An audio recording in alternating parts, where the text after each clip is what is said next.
1-2, 1-2.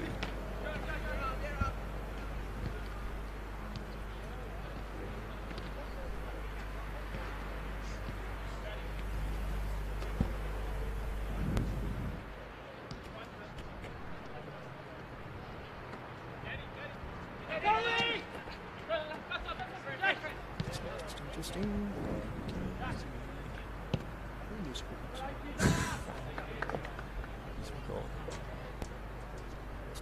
Yeah. Got it? Yeah. Yeah.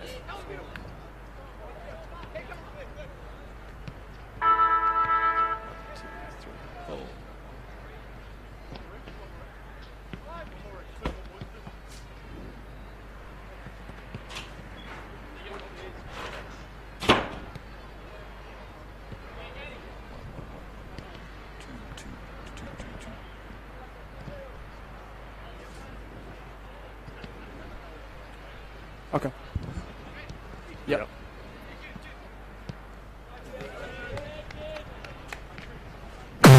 Whoa. That was loud. 1-2, 1-2.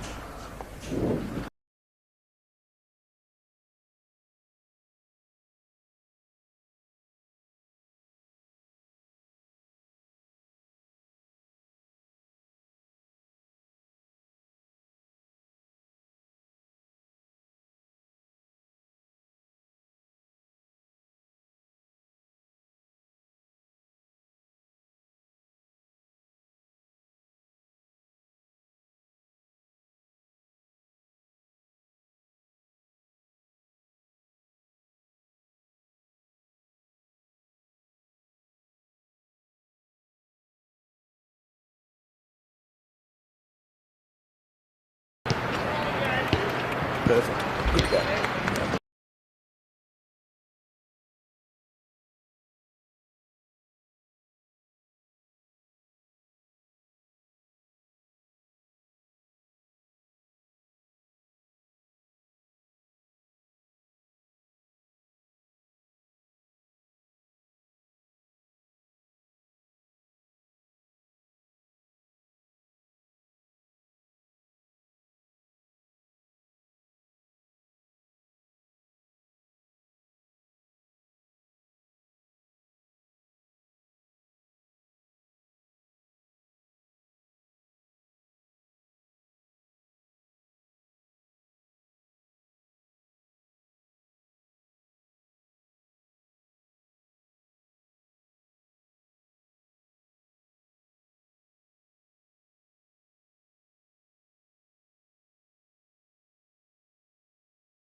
Hello and welcome to Hobart, to TSL action. Thank you to our friends at DALY Potato Co for bringing every game of the 2022 TSL season to you wherever you are around Tasmania, around Australia or around the world. North Hobart Oval is the host of this game between the Kingborough Tigers and the Clarence Kangaroos. Of course, the Roos hosting this game against the Tigers here at North Hobart due to the late access to Roos Arena.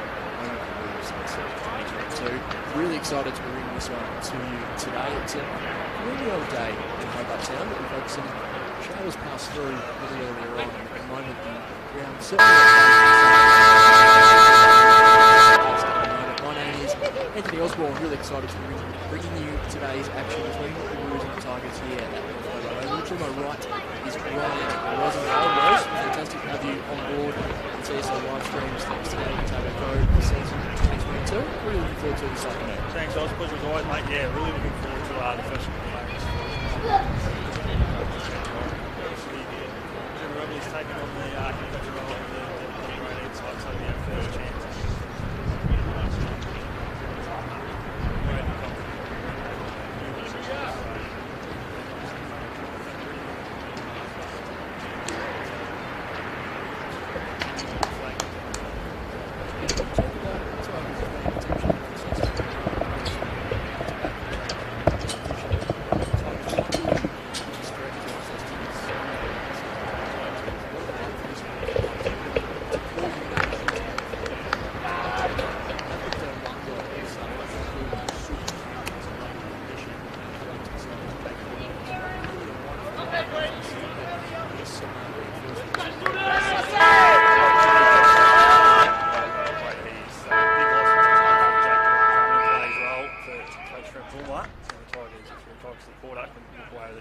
Fantastic, bringing the game to you this afternoon. Mitch Rainbird involved nice and early. Great to see him back in the TSL, this time in the red and the white. He's going to have the first clean disposal of the afternoon. It's a probing ball inside 50 in the direction of Colin Garland, unable to complete the mark. Lockie Griggs taps the ball over to Lovell. Reardon, a couple of the prime movers getting involved early for the Tigers.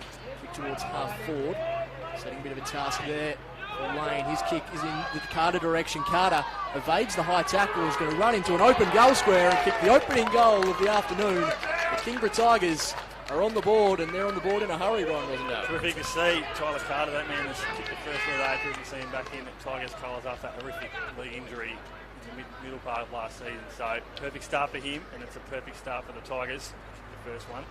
Absolutely, that was a quick start, and particularly that the Roos had the first inside 50 of the afternoon, but we see the ball from really back 50 to forward 50 in a hurry. A couple of the prime movers getting involved, and Tyler Carter getting himself involved nice and early. That's only going to really lift the spirits of the Tigers early on. Yeah, good to see Mitch Rainbird involved early, as we just spoke about. Missed the entirety of last season, he's first in the Roos colours, so good to see him back out there today. Man in the middle with the helmet on. So the Roos will clear this one. Tackle applied by Eddie Cole. And the tackle ball sees he comes to the commentary side of North Hobart level now. Looks like Clarence is there, in front, but he's taken there well by the Tigers player. Ball's gone out of bounds. It's been retired of the day. Seems to have done well. On midfield now for the Tigers. Long ball brigade, pretty honest with Eddie Cole and Kieran Lovell back in TSL colours. Tigers colours in the TSL this year. Down. Set up on there is number 1, James Holmes. Ball up. Something I reckon we'll talk about a lot this afternoon and a lot throughout the year, Ryan, is just how different this Kingborough team is compared to years gone by. They've got so many tall targets, one of them involved there in Tompkinson. Gets it to Lockie Griggs, whose hurried kick is out of bounds on the full, but absolutely. I mean, years gone by, we've probably the biggest drawback for Tigers has been the lack of a tall target. Marcus Gardner's often needed to really work on his lonesome. Tyler Carter's probably played above size for the last 2 or 3 years too. So. Absolutely. Cooper Sorty, the centre half back, Tompkinson, College and Lane up forward. It's a really different looking side. Norton sweeps on the football for the Roos. He kicks it inside 50. A dangerous ball. Going to ask some questions of the Tigers defence now. Jared Harper sweeps on the footy. The Clarence skipper. A flying shot on goal is never on target. Through for a minus score. So the Roos are on the board for this afternoon.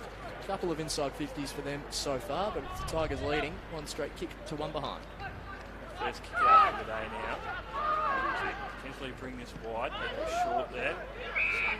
So, Weeks. Tigers another one on the board. Three in the mark in this quarter. Gardner's there. He's a tall timber. Smaller. Clarence defender. Tigers had a pretty good win last week against Bombers. It was tight until 3/4 time. They were able to run away with the game. Excellent part of that pretty honest midfield group they've got. So that'll be a worry for Clarence today as they can hold firm for the first 3 quarters. And they stay in the game late. The Tigers coming out now. Green. Inside 50 mark, almost taken. Throw in. Pretty sure almost took that grab. Other games across the TSL round 2 today. We've got Launceston hosting Glenorchy up at Windsor Park. another match of the round against this one. Lauderdale. Great tackle applied there. The ball. So Mitch Rainbird shot on goal, and this will be a terrific start to his time in these colours, I think. It's just a fantastic story seeing Mitch Rainbird back out there. It's been well documented the physical challenges he's faced. He's wearing the helmet this afternoon. It's great to see him out there, and that tackle is pretty trademark Mitch Rainbird, I would have thought. Excellent start for him. Mitch Rainbird, the former Pie, now turned Roo. Spoken about the troubles he's had with injury. It looks pretty good off the boot. Mitch Rainbird, it's drifted low. It's gone keeper behind. So, second behind of the day to the Roos. Trail this one by the 4 points. Roos one back up to the countryside wing. It's all Roos around this footy. They've got the numbers. That was a short high pressure. Gives back to Hay, and he's taken over down the line well. Yeah.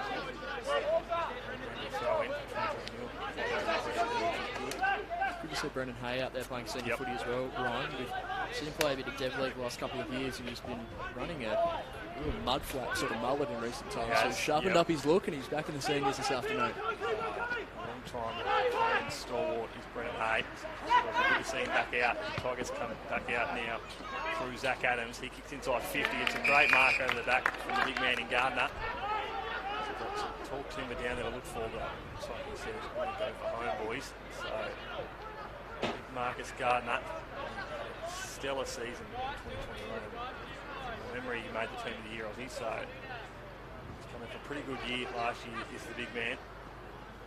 Put through the Tigers second of the day. Just on the pain of 50. Marcus Gardner off the boot. Is going to come back.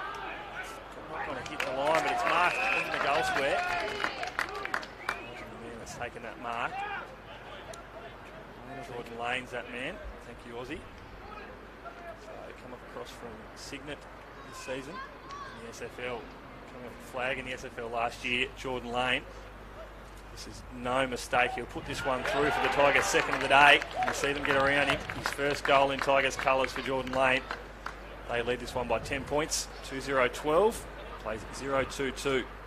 Yeah, that's right, Ryan. And I think Trent Baumler said during the week that he didn't hit the scoreboard last week, but he still played a really important role for them. He competed at ground level. He brought the ball to ground. And I think on an afternoon like this today, with so many tall targets up there for the Tigers, that's how they're going to try and stretch this Clarence outfit. Yep. And obviously, we've now got both Carter and Jordan Lane on the board. It's ominous signs early for the Roos, but again, Clarence, they've just need to make the most of their opportunities early in this game. They're still kind of working through their off-season rust, so to speak. They're only 6 minutes into their 2022 campaign, the Tigers with the game under their belt, so interested to see how they respond as Green's tap. It's probably going to be a rinse and repeat here in the middle, it will be. So, a lot of young faces in this Clarence outfit. Starting life under coach Peter Ryan. Tompkinson and Green do battle. Tompkinson wins the ball down. Clarence emerging with the football, driving the ball inside 50. A bit of a chaos ball. Lockie Godomski does really well, gets the ball under his spell. He goes off to McCulloch, who's met in a really strong tackle. Still the ball to be won here at half forward for the Roos. Umpire's call. And holding the man. Free kick going the way of the Tigers. What a great kick in the Adams direction and punched over and out for a boundary throw in. By Sword there. It's probably been the highlight of the game so far. Only 8 minutes, almost 8 minutes into this game, because their tackle pressure has been through the roof so far, the Roos. So, despite not getting their hands on the footy as much as the Tigers, applying some pretty good physical pressure when they don't have the footy. Ball comes out now, Tompkinson with the tackle. Bell says the umpire. James Bealey will get the free kick now. This footy, 50, was in for a short option. Pops someone up on the wing, looks for Garland. He's got a bit of 2-on-1 there. But it's a good kick. So Garland, see him for the first time today. He's going to be an important player this year for the Roos. They've lost a fair bit of experience. Obviously, Webley goes out. They lost Stephen Jackson to the VFL. Yep. Bushner down back. So they lost three of their big, I guess, experienced players last season. So Garland's going to be a pretty important player in season 2022. Yeah, that match up with Ben Donnelly.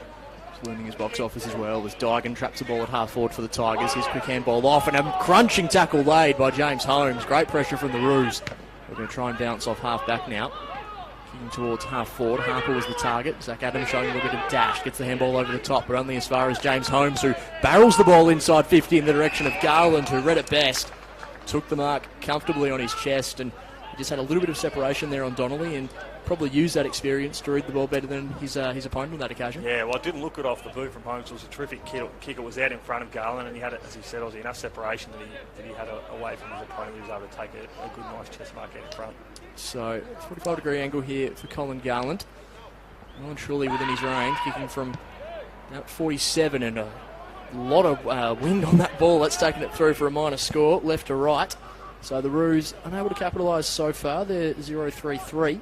Kingborough 2 straight 12 have played 9.5 as Elijah Reardon brings the ball back into play. Ryan Rosendale. So Reardon, we know what a start this man is. He's taken some terrific marks down the twin ovals. Comes up, it's gone over the head there. Jordan Lane. So that's gone out of bounds on the full, I believe. No, maybe throwing, says up by Bevis. It's going to be interesting just mastering these conditions, I think, Ryan. It's a bit of a fluky breeze this afternoon. It is, yeah. The weather hasn't been kind on today compared to last Saturday for round one. It was a terrific day last weekend, and inside of what it might be like come June, July, that middle part of this season. So, it comes down now. Roos have the numbers. Harper, the skipper, gives off. He's going to get it back now, but he's set upon immediately there by George O'Neill. Roos mop up through Hay. He kicks just inside 50 now. Good contest there. Comes out.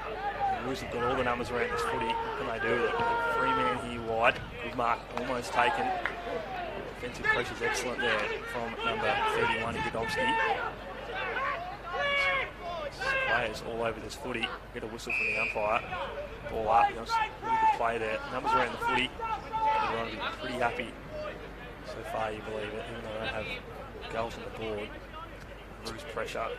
Their willingness to run for a teammate is top notch. You get a high up and under footy. Dygan's under it. Hayes at the back. Good spoil there. Players that are around this ball. Comes out now. Kick away there from number 12 in Riley Ashland. Good mark taken there by Luke Graham.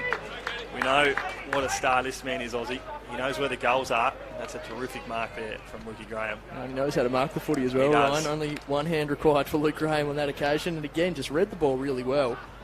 And just a couple of times now from stoppage, the Tigers have just been able to get that ball out and move the ball quickly. Maybe potentially that midfield dominance that we maybe thought might have been a key factor in the game starting to show on the ground this afternoon as well.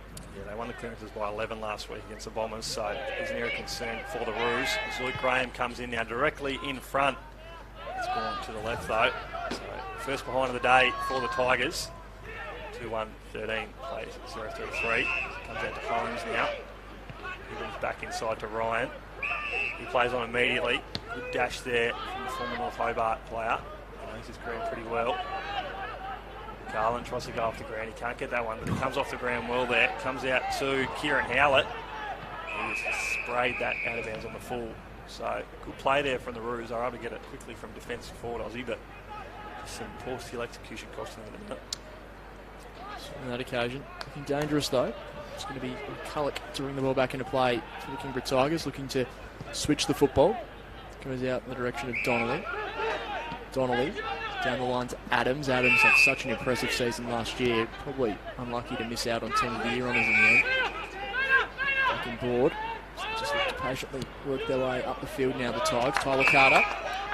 Take a long way from home. Moves around on the left.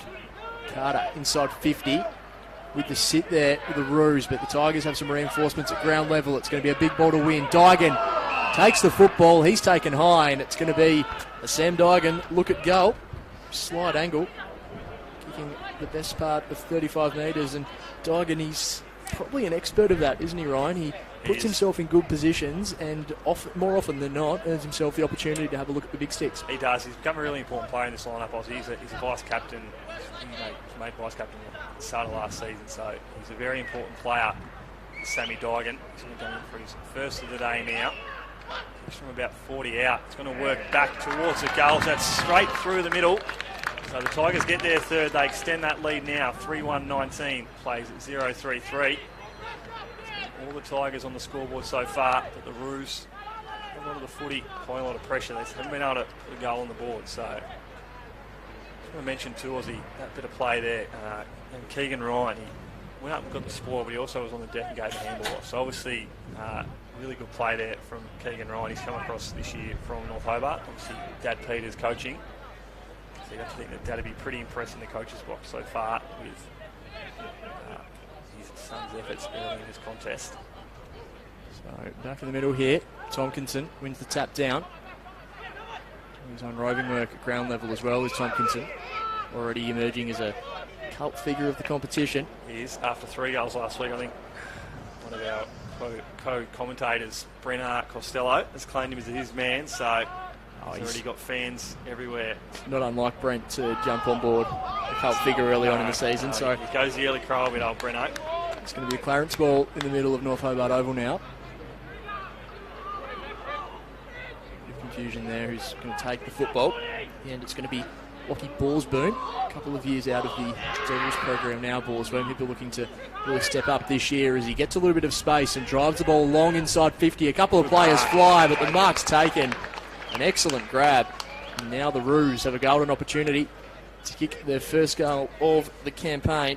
I think that is your man Keegan Ryan there, Ryan. It was, yeah, him and Trent Hope. Hope's wearing the number 20 with the long sleeves, and Keegan Ryan is wearing the number 23 with the long sleeves, and both running the blonde locks. So wait to see him pop up, but it is my man Keegan Ryan. It's a terrific grab there. He should be able to put through the Roos first of the day, and he hasn't. I've given him the old commentator's jinx there. He's missed it from dead in front.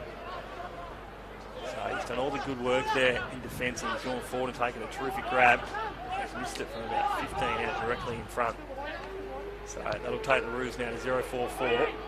Tigers still 3-1-19. Terrific mark there by the big man in Tompkinson. He gives off to Eddie Cole, second year in Tigers colours. Roos with numbers at the back here. Lukey Graham's there to apply a bit of pressure. Terrific tackle there from Luke Graham. Ball comes out now to Hay. He's been over the line there by Kieran Lovell. Pretty impressed with that forward line pressure that would coach Trent Bulmer in the box right next to us here at North Hobart Oval. Graham knows where the goals are. He also knows how to apply that physical pressure when the ball's inside 50. Another throw in here. While the Carter goes up. Can't win that one down. I've been taken high there, Lovell. Clarence is the umpire. Carter comes out now, tries to get a handball out there to Zach Adams. Looking for the numbers. There's the skipper in Clifford. Good tackle applied, holding the ball, says the umpire. Coach Saywood on that occasion. Crunching tackle. Handballs off quickly. Jack Preshaw drives the ball to the outer side. Sees Hope. Gains his composure. Dishes the handball off, and now the Roos are going to quickly move into attack. Backs to Norton, who also knows this ground really well. Kicks the ball inside 50. Looking in the direction. A couple of Roos have a flying shot on goal, and that's the opener. The Clarence Roos here on the scoreboard for season 2022. A nice little bit of roving. Clarence kicked their first, and we've talked about it a few times, Ryan. They just needed to start to make the most of their opportunities, and that's what they've done right there. They have, and when they've moved the ball fast from the middle of the green inside 50, that's when they become most dangerous going inside 50. So it was a prime example there where they moved the ball quickly inside 50, contest, enough crummers around the footy, giving them their first goal of the day. So it'll take them to 1-4-10. Tigers 3-1-19 as we tick into the 17.5 minute mark. First quarter here, it's round 2 TSL clash. Watched by Daily Potato Co on the live stream. Gardner wins that one down. Comes out now, good tackle applied there by Eddie Cole. And backs to Norton. Gardner gives it back to Cole. He's had a fair bit of the footy early. Had 26 last week to Eddie Cole. Comes out now to the Roos. It's all Tigers. Might have been a free kick there, it was, so it's a high bump. Player reset here. They're going to take the advantage of the Roos. Comes out to Norton again. Kicks forward to Garland. Mark not taken. Pressure there by Ben Donnelly. There's another boundary throw in. Gardner and Green to again do battle. Big job today for Sam Green. Tigers we've talked about a few times with a bevy of tools. Gardner wins it down on that occasion. The ball's just bouncing around between a few players at the moment. Tigers emerging with the football as Doran drives the ball down the line in the Diagon direction. Caught at the back there with the Tigers. A couple of players bump into each other, but that's okay. They get their composure back as this ball dribbles just across the paint of 50, and now the Tigers are out. Tyler Carter gets wrapped up in the tackle, breaks free, flying shot on goal from Tyler Carter. Luke Graham's in pursuit, but it rolls out of bounds for a throw in the forward pocket. And Tyler Carter, Ryan, is just the sort of player, when the ball's in his hands, you don't always know what's going to happen. It's like he makes things happen. Yep. He is a real heart and soul player of this Kingborough outfit, and you know that the Trent Baumler and all the players around him just seem to walk a little bit taller when he's in the team. So he's been lively early. This ball's thrown back into play. Tyler Carter taps that ball down to Luke Graham. Some expert roving from Graham. Shot on goal. No mistake. The Kingborough Tigers kick their fourth, and Tyler Carter served the ball on a silver platter to Luke Graham. And I just want to say, I reckon that's the first time I've seen Tyler Carter inside 50 actually tap the ball down. He usually gets the ball himself and has a flying shot on goal. That occasion, silver service to Luke Graham, who made no mistake. No mistake at all. As if you want a textbook bit of play of an inside 50 throw-in, that's exactly what you'd be looking at as a coach. So Trimble will be incredibly happy with that bit of play there from Carter to Graham, who puts through his second of the day. So Tigers now 4-1-25, plays Clarence 1-4-10. 20 minutes almost ticked over here in the first quarter at North Hobart Oval. As we said, Blundstone Arena unavailable in the earlier rounds of the season due to a late finish at the cricket. So the Roos electing to host this game at North Hobart Oval. Good tackle applied there by Baxter Norton. I think he's going to get rewarded here. Might not be. Umpire says ball up. So the midfield battle's been pretty hot early in this game. The Tigers probably had the better of it early in the game. The Roos have come back a bit of steam here as Norton gets around one, kicks inside 50 now. He's got Rainbird over the back. Good sit. What can he do? We know how dangerous he can be. He's got two to beat. Good there by Godomski. He mops up, goes wide. That ball gone out of bounds. Just bounced over. So we'll get a throw in just inside 50 for the Roos. Score updates from the other grounds as we go on this afternoon as well, Ryan. You mentioned before, all games being streamed thanks to our friends at Daily Potato Co. Two big games in the south with Battle of the Bombers at Skybus, and then Lonnie and Glenorchy up at Windsor Park as well, as Kieran Lovell dances with the football, brings it out of defensive 50, but Clarence have the numbers here as they look to drive the ball inside 50. It was only going as far as Adams, who's unable to take the mark. Doran's going to be in pursuit now for the Tigers, but he's beaten to the football by his Clarence opponent. Flying shot on goal. It was always looking towards out of bounds, and that's exactly where it goes. It was Howlett on that occasion. So inside 50 stoppage here for the Roos, and they'll be looking to replicate what Carter and Graham did for the Tigers just minutes ago, Ryan. Yeah, you're spot on, Aussie. If they can do exactly the same here, it really put a dent in the Tigers' lead going into quarter time. So they need one here to the Roos, just to give themselves a sniff heading into the second quarter. The ball's come back out, out. Roos with the numbers at the back here. It's going to be mopped up hopefully well here for the Roos, but Footy's not agreeing with the Roos at the minute. It's the Tigers now, they apply the pressure. Clifford's there, is the skipper. So's the big man in Tompkinson. Said kicked three goals last week, 19 disposals and 7 marks, so it was a pretty impressive debut for the big man. On the Brisbane Lions Academy player. Lovell now applies a tackle. Quick look around the grounds. I might need to get confirmation that this score is correct, but we've played 20 minutes at Windsor Park. Launceston 0-3-3, Glenorchy 0-1-1. At Skybus Oval, North Launceston with the early jump. They're 5-4-34, Lauderdale 2-1-13. Tom Bennett with 2 goals to his name already. Did hear Mitch Thorpe during the week say they were pretty inaccurate early in that game last week, so same old for the Blues if that score is correct, Aussie. So we get a free kick inside 50 now for the Tigers. They play on, gives to Lovell. He's got to get around one. He chips over the top. Good mark taken inside 50. Doesn't look too confident on the kick. He's going to chip this one over to the big man, number 11 in Jordan Lane. Again, just a plethora of tools, Aussie. As we said, they haven't had it in recent years. And this year, you've got guys like Jordan Lane, Tompkinson, your mainstays like Gardner and Carter, and also another guy that's come in is Connor Salter from Brighton in the SFL, former skipper of the Brighton side last year. So they've got so many tools to choose from.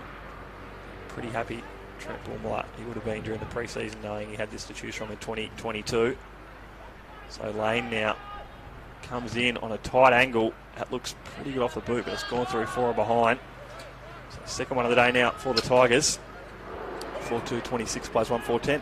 And Jordan Lane just looks so much more comfortable in Tigers colours this year after year out with Signet. He was an exciting prospect for them before heading to the SFL, but he just looks to be coming back a more mature body and a more likely prospect for them inside 50 as the Roos really pull their lines a little bit there as they try and bring the ball outside defensive 50. Laying the tackle ground level was Lane, but unable to wrap them up as they move the ball outside of defensive 50 courtesy of Keegan Ryan. Big ball to win here on the wing. Garland wraps up Marcus Gardner. Umpire Chris Kate says he'll have it. Ball up just in front of the George Miller stand. Wonderful North Hobart Oval. The rain staying away at the moment, certainly overcast overhead. So umpire Chrissy Kate throws the ball up. Sam Green throws in a couple of dance moves for good measure. Gets the ball off the Pre-Short. Pre-Short wins the ball back. Swoops back onto his left boot. High ball towards half forward. Elijah Reardon coming across, unable to take the mark. The Roos with the numbers at ground level. Plenty of long sleeves out there for Clarence today as the Tigers pick up the football and drive towards half forward. It's going to be Brendan Hay first to it. If the ball sits for him, it doesn't. Under the pump now, Brendan Hay just gets the handball over the top. James Holmes is going to be the runner. Holmes, loopy handball over the top. Howlett now going to drive the ball inside 50 for the Roos. Just stops and props and looks for Garland, who just takes the mark on the second or third grab. Donnelly applied good pressure, but Colin Garland using all of his smarts there. So he's going to quickly play on. Finds Sam Green over the back. Green's going to fly. Plenty of bodies up in the air for that football as McCulloch wins it at ground level. He dishes the handball out. Nice pressure there from Jared Harper. Now an opportunity for the Roos. A flying shot on goal. Misses to the right-hand side. That was Keegan Ryan. Keegan Ryan. So 2 behinds now for the former D. As we said, come across to the Roos in 2022. Talk about Brent Costello and Jack Tompkinson. I think you're a Keegan Ryan man. That's a great mark by Jordan Lane. Half back for the Tigers. He drives the ball further down the wing. Graham takes it just in front of the boundary line. Graham quickly plays on in the Tompkinson direction inside 50. Really good defensive work there from the Roos. Lovely work from Oscar Paprotny. Out of bounds for a throw in. It was terrific. He had the perfect sit there in Tompkinson. I thought he was going to use his body well there. He's got a massive frame, does Tompkinson, but Paprotny, terrific defensive work there. Peter Ryan will be incredibly pleased with that effort there. So we've kicked overtime on now, 26 minutes gone. Won't be too long left in this quarter, you wouldn't think. So can the Tigers kick another one here? Come on deep inside 50 now. Comes back out. There's Ryan again. Gives over. One's gone out on the full. So Eddie Cole is going to take this free kick. Look for a tall. He's got plenty of them inside 50. Tompkinson's deep. He's going to go to the top of the square. Can he take the mark here, the big man? He's got about 7 or 8 to beat. But he can't do it, so the Roos going to mop up and bring this one back out. It's come straight back out there to number 31 in Godomski. There's a shot on goal. That one's missed. So third behind of the day now for the Tigers. 3:27 to 1:5:11. Love that attack on the footy by Lachlan Godomski. Yep. Tapped the ball at pace and had the shot. Missed it in the end, but really liking his start to the game this afternoon. Metres. So Roos, easy exit out of defensive 50 now. So look to turn defence into attack. Garland and Donnelly are isolated just in front of the goal square now. What can Clarence do? Throwing around to Howlett. Howlett's going to go out wide in the James Holmes direction. He's just held up by McCulloch, not James Holmes. Sorry, it's Jack Pre-Short. Pre-Short now is going to drive the ball to home, but it's all Tigers. Marcus Gardner, safe as houses. There's a runner from Kieran Lovell. Great to see him back in Tigers colours. There's Digan on short. More intent on going directly down the middle of the ground. In the end, hopping up the football at the back of the pack was Tremaine. Tackle there by Jordan Lane.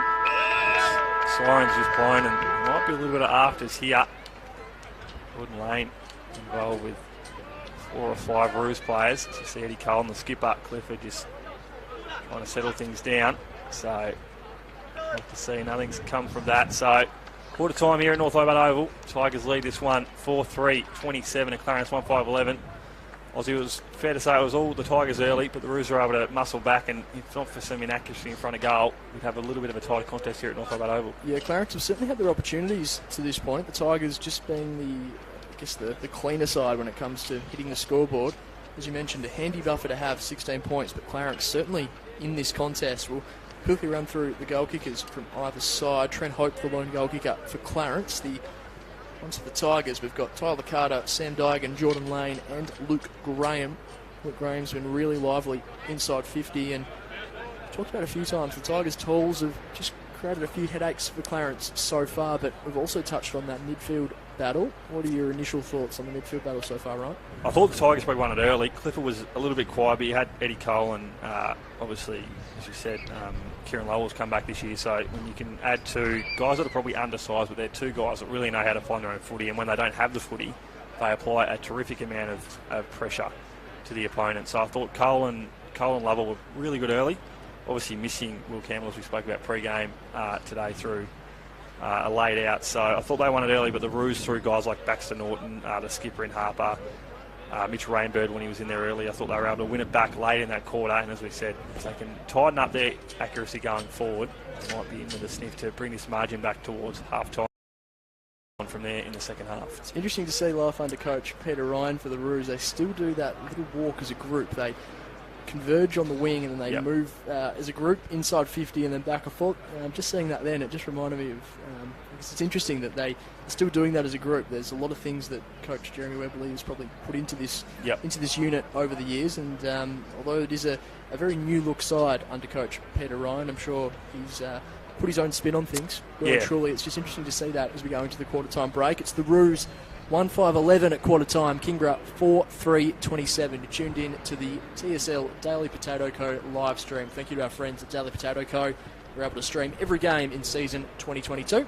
We'll take a short break here for quarter time and bring second quarter action to you next.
Yeah, 3-1. It's not raining up there. I was thinking it'd be 10 goals to zip it. Quarter time.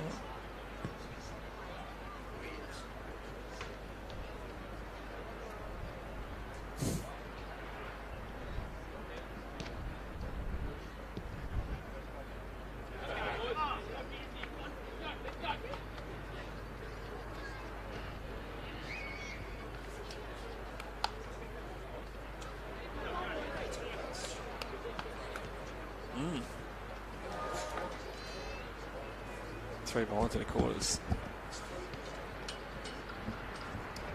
crazy. Yeah. Yeah. Welcome back to North Hobart Oval. It's the host venue today for the Clarence Roos and the Kingborough Tigers in the TSL. Round 2 action brought to you thanks to our friends at DALY Potato Co. Every game of season 2022 being live streamed thanks to partnership of proud Tasmanian business. The Roos trailing by 16 points at the opening break. We're just about to get things underway. Quarter number 2. Just have a look here for both sides, the big guns all around the ball. Cole, Clifford and Lovell are there for the Tigers. For the Roos, we've got Mitch Rainbird, also got Baxter Norton and Jared Harper. The big guns here as Gardner and Green get ready to do battle once again. At 16 points the difference. How will Clarence respond in quarter number 2? Next half hour or so will be fascinating viewing as we get things underway in quarter 2. Ball's thrown up in the air. Ball's one down on that occasion by Green. Cole's going to be first to the football, unable to pick it up cleanly. Lockie Griggs is going to get the first disposal of the quarter. A tap over the back there from Clifford. Baxter Norton's first to it. He dishes the handball off to the bounce and run of half-back of Paprotny. Harper, he goes inside 50 and finds Garland. Beautiful work there from the Roos, and that's exactly the start Peter Ryan would have been after, Ryan. Spot on Aussie. Get it to Garland inside 50. We know he can do the rest, so he's going to get his second shot on goal now.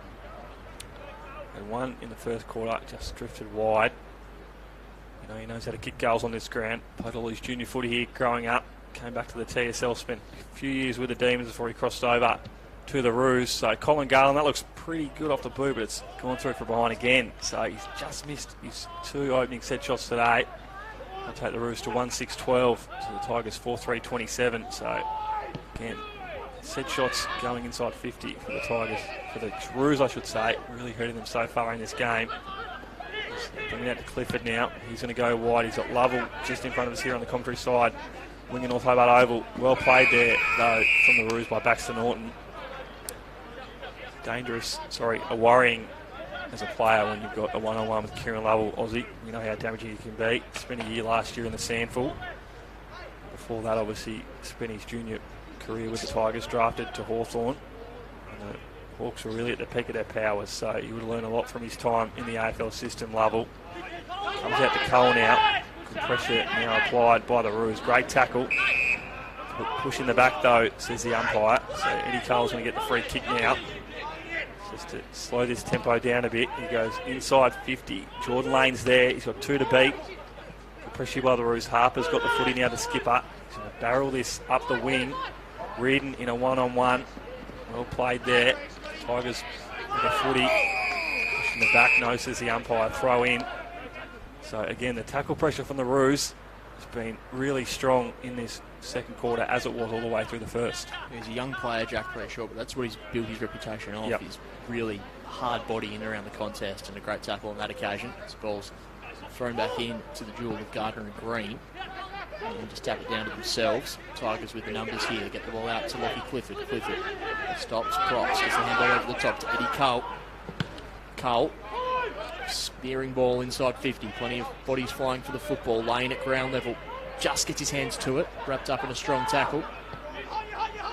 Emerge and find Mitch Rainbird at half back, who's started the 2 quarters really well. Chips down the line. Ashland tries to get across. Barwick first to the footy. Loopy handball over the top to Rainbird. Ashland again involved as Kieran Lovell swoops on the ball and drives the ball inside 50 in the direction of Tompkinson, who takes a fantastic grab. One-on-one, used his strength. He had the size, and it was only really a half chance from Jack Tompkinson, but he made the most of it. He's now got an opportunity. The goal. It's going to be a difficult angle. We've seen this end of the ground particularly tough to master the breeze. Garland missed one from here midway through that first quarter, so Tompkinson will be looking to put one through for his side. First, second. Perfect view here from broadcast position as Tompkinson across the paint of 50. Back himself in. He kicked handful last week. This one always looking to the right-hand side, through for a minor score. So the Tigers 4-4-28 lead the Roos 1-6-12. We played almost 4 minutes in the second quarter. The Roos will bring this out. They were They are now going to come to the commentary side wing. Garland against Gardner. Green over the back, can't take the mark. Reardon with the footy now. Good pressure applied. Two Roos onto him. Kicks inside 50 towards Dygan. Lovell's there though. Gets around one. Into his boot. Can Carter take that? He can. So Tyler Carter makes a good grab. He's going to get a set shot from directly in front. And put through, if he can do it, his second goal of the day. So we know that horrific leg injury midway point of last season. Came back last week, played well, kicked a few goals. Looking for his second of the day now. Tyler Carter, he's put that through, no question about that one. So the Tigers now, that takes them to 5-4-34 to the Roos 1-6-12. 5-minute mark of their second quarter. So terrific start here for the Tigers. The Roos probably have controlled the early part of the game, but again, the Tigers have got all the answers so far in this game. Whenever the Roos look to get on a bit of a roll. As we said, first game of the year for Clarence, had the bye in round one. Tigers last week walked away with a win over the Bombers, 10-7-67. The Tigers 15-11-101. So it was a good start to the year for the men from the Twin Ovals. Looking for their second win of the year so far to give them a clean sweep in the early season 2022. Gardner wins that one down, goes out to Lovell, comes back to Gardner. He's got a paddock to run into. Kicks in the direction of Tompkinson. Dygan's there for the crumbs. So Tompkinson's going to mop up here. He's set upon. Finally gets him down on the ground. Get a ball up just inside 50. Gardner against Green. Battle we'll see all day. Green wins that one down. He's going to get his own footy. Harper on the bottom of the pack too. Roos skipper.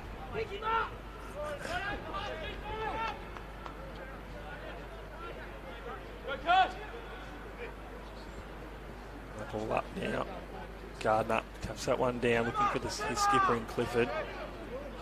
Tigers, what can they do here? Handball out from Gardner to Lovell. Good turn of direction there from Lovell. Gives to a teammate. He's set upon by two Roos. Fly calls for a ball up. Ball up now. Comes down Carter, gets that one out of the ruck. It's gone through the big sticks. Tyler Carter, Aussie, you talked about that in the first quarter. We saw he got one off to Graham, but you spoke about him just taking the ball out of the ruck inside 50. And that's exactly what he's done there, and he's put through his third and his second in a row. Yeah, fantastic work from Tyler Carter. I think the term we've heard used for that before is the old smash and grab inside 50. Grab. Take the ball and quickly on the boot. He's become an expert at it, Tyler Carter, and he's shown his versatility as a real forward-rucking option for them. And as you said, he's really taking control of this game. 6-4-40 the Tigers. Clarence 1-6-12. Things all of a sudden getting a little bit out of control for Clarence, and Tyler Carter playing a huge role in making that a reality. Interesting to see now how the Roos respond as we're back in the middle of the ground. Gardner and Green continuing their battle. Rainbird wins the football. Nice kick over the top, really well weighted kick. Finds a teammate in Ryan. Ryan goes inside 50, just misses his intended target in Garland. Reardon, handball over the top to Adams. Adams quickly moves the ball on and finds Kieran Lovell just inside the field of play. Lovell just assessing his options here across half back. He decides hoisted ball down the line was his best bet. He goes in the direction of Tompkinson, who's got sticky hands this afternoon. Tompkinson quickly going to drive the ball inside 50. Carter is out the back of this pack. He, in the end, uses his fist. They just keep it in through Sam Dygan. He's wrapped up in a tackle. Has some reinforcements, though. Clarence applying some good defensive pressure. It's going to be ball up just inside the field of play. Forward pocket for the Tigers. And Carter is really causing some concerns now for the Roos. And there's a good opportunity for the Tigers again. Lane just taps the ball into space. Rainbird's the first two of his hurried kick on the boot. And he goes towards half forward, I should say. James Holmes now for the Roos. Looks to go in the middle of the ground. He finds Baxter Norton. Norton links up with Ryan. Ryan kicks the ball inside 50 in the direction of Howlett, who takes a strong grab. Really nice work there from Howlett. And the Roos moving the ball really quickly. Just caught their opponents out of position. Yeah, it's what they've done. Early in the first quarter, we said that if they can move the ball quickly inside 50, that's going to be their best bet against this Tigers outfit. And Kieran Howlett worked his opponent out well there. He had the perfect sit for that kick, and it was terrific play, terrific kick in there from the Clarence midfield group. So Kieran Howlett, can he put through the Roos second of the day, bring that margin back? Kick that through, he made the umpire work for it, but it's gone through the middle. So Kieran Howlett puts through the Roos second of the day. Takes them to 2-6-18. Yeah, it's a really important goal for the Roos and reward for effort, I think. They've had their opportunities and that just give the team a little bit of a boost, knowing that they obviously now have 2 goals on the board. Things don't quite look as bad on the scoreboard, and now they've got an opportunity to just chip away at this and continue to push their way into the contest. Back in the middle. Here comes around the football, Gardner and Green. Access this one. Gardner wins that one down. Green comes in late. A little bit of a spoil. Did well there. It's Holmes pass through 2. Gardner's got him now. Might have been taken high. He was. So free kick to James Holmes. And Matthew Richardson medalist, that man. Know what a star he is. Tries to go to Garland. Goes up one-handed. Couldn't take that one. Free kick, says the umpire though. So Colin Garland worked his opponent well there. He's in front. Taken with one hand. So he's going to have his 3rd shot on goal for the day. Potentially put through his first. So can he kick the Roos second in a row? Just about 45 metres out. Colin Garland is directly in front. It looks pretty good off the boot. Again, the umpire works for that one, but it's just snuck home. So Garland gets his first. He kicks the Roos third. Takes him to 3-6-24. And that's 2 in a row for the Roos. Really good start of this second quarter, Aussie. Certainly is, and especially after Tyler Carter just seemed to take the game by the scruff of the neck for the Tigers, and all of a sudden 2 goals in a minute and a half for the Roos. They're well and truly back in this contest, and just as we just touched on before, starting to get some reward for effort. Colin Garland, he was always going to hit the scoreboard at some point. He's now got his first of the season, and his confidence will only be lifted from that. And the Tigers, a little bit of a mini challenge on their hands. They still maintain a strong 16-point advantage, but the Roos just starting to get ahead full of steam as Gardner wins the ball down. Tigers captain in Clifford. Clifford high up and under. Zach Adams bravely running back with the flight, unable to take the mark. Digan just gets the handball over the top as Cole high up and under inside 50. Lane had to sit, unable to take the mark. The Propney's there for the Roos. In the end, it's seen out of bounds for a throw in. George O'Neill at ground level there for the Tigers. O'Neill's been likely tight so far this afternoon. This ball is ready to be thrown back into play. Thrown in now. Jordan Lane competing in the ruck on this occasion for the Tigers. Swinton first to the football. Quickly brings the ball out of defensive 50. Garland was the tall there, and it's going to be a holding man free kick in favour of the former Melbourne Demon. So Garland at half back now for Roos, asking his teammates to get on the commentary side of the ground. High ball towards half forward. In the end, the only player who flew for the football was McCulloch, unable to take the mark, and there are some difficulties for the Tigers' defence. Clarence with the numbers coming in for the Tigers. There was Sorty. Plenty of bodies around the football as umpire Geeson will take the footy and ball it up just inside attacking 50 for the Clarence Football Club. So ball up now. Gardner against Garland. Garland wins that one down, gets out to Hope. He gives off to a teammate. Kicks forward. They get that one through. I think it's Ryan it was. So Keegan Ryan kicks his first in Roos colours. And the Roos have kicked 3 in a row and they are back in this contest. Just gave a little bit of an aeroplane there as well, Keegan Ryan. It was an opportunistic goal. He made no mistake. And all of a sudden, that's now 3 on the trot for the Roos, Ryan. So they just narrow that gap back down to 10 points. And the Tigers miss out on an opportunity at one end. Clarence go to the other end and hit the scoreboard. Keegan Ryan, who's been one of the Roos' better performers so far this afternoon, made no mistake. And Coach Trent Baumler and his Tigers have a big challenge on their hands now. 4-6-30 Clarence, Kingborough 6-4-40, 13 and a half gone inside the second quarter as we're back in the middle of the ground. Tompkinson now in the ruck for Kingborough, rotating cast for them this afternoon. Tompkinson sweeps on the football, a hurry kick towards half forward. Digan unable to trap it, Popropny's first to it. O'Neill lays the tackle. Plenty of bodies around this football as Clarence really earned that football through sheer pressure. Holmes, Ryan and Norton combined. Norton out wide in the direction of Hay. Takes a strong grab opposed to Elijah Reardon. Reardon's quick, but Brendan Hay's going to back himself as he kicks the ball inside 50. And just enough pressure to put him off his kick.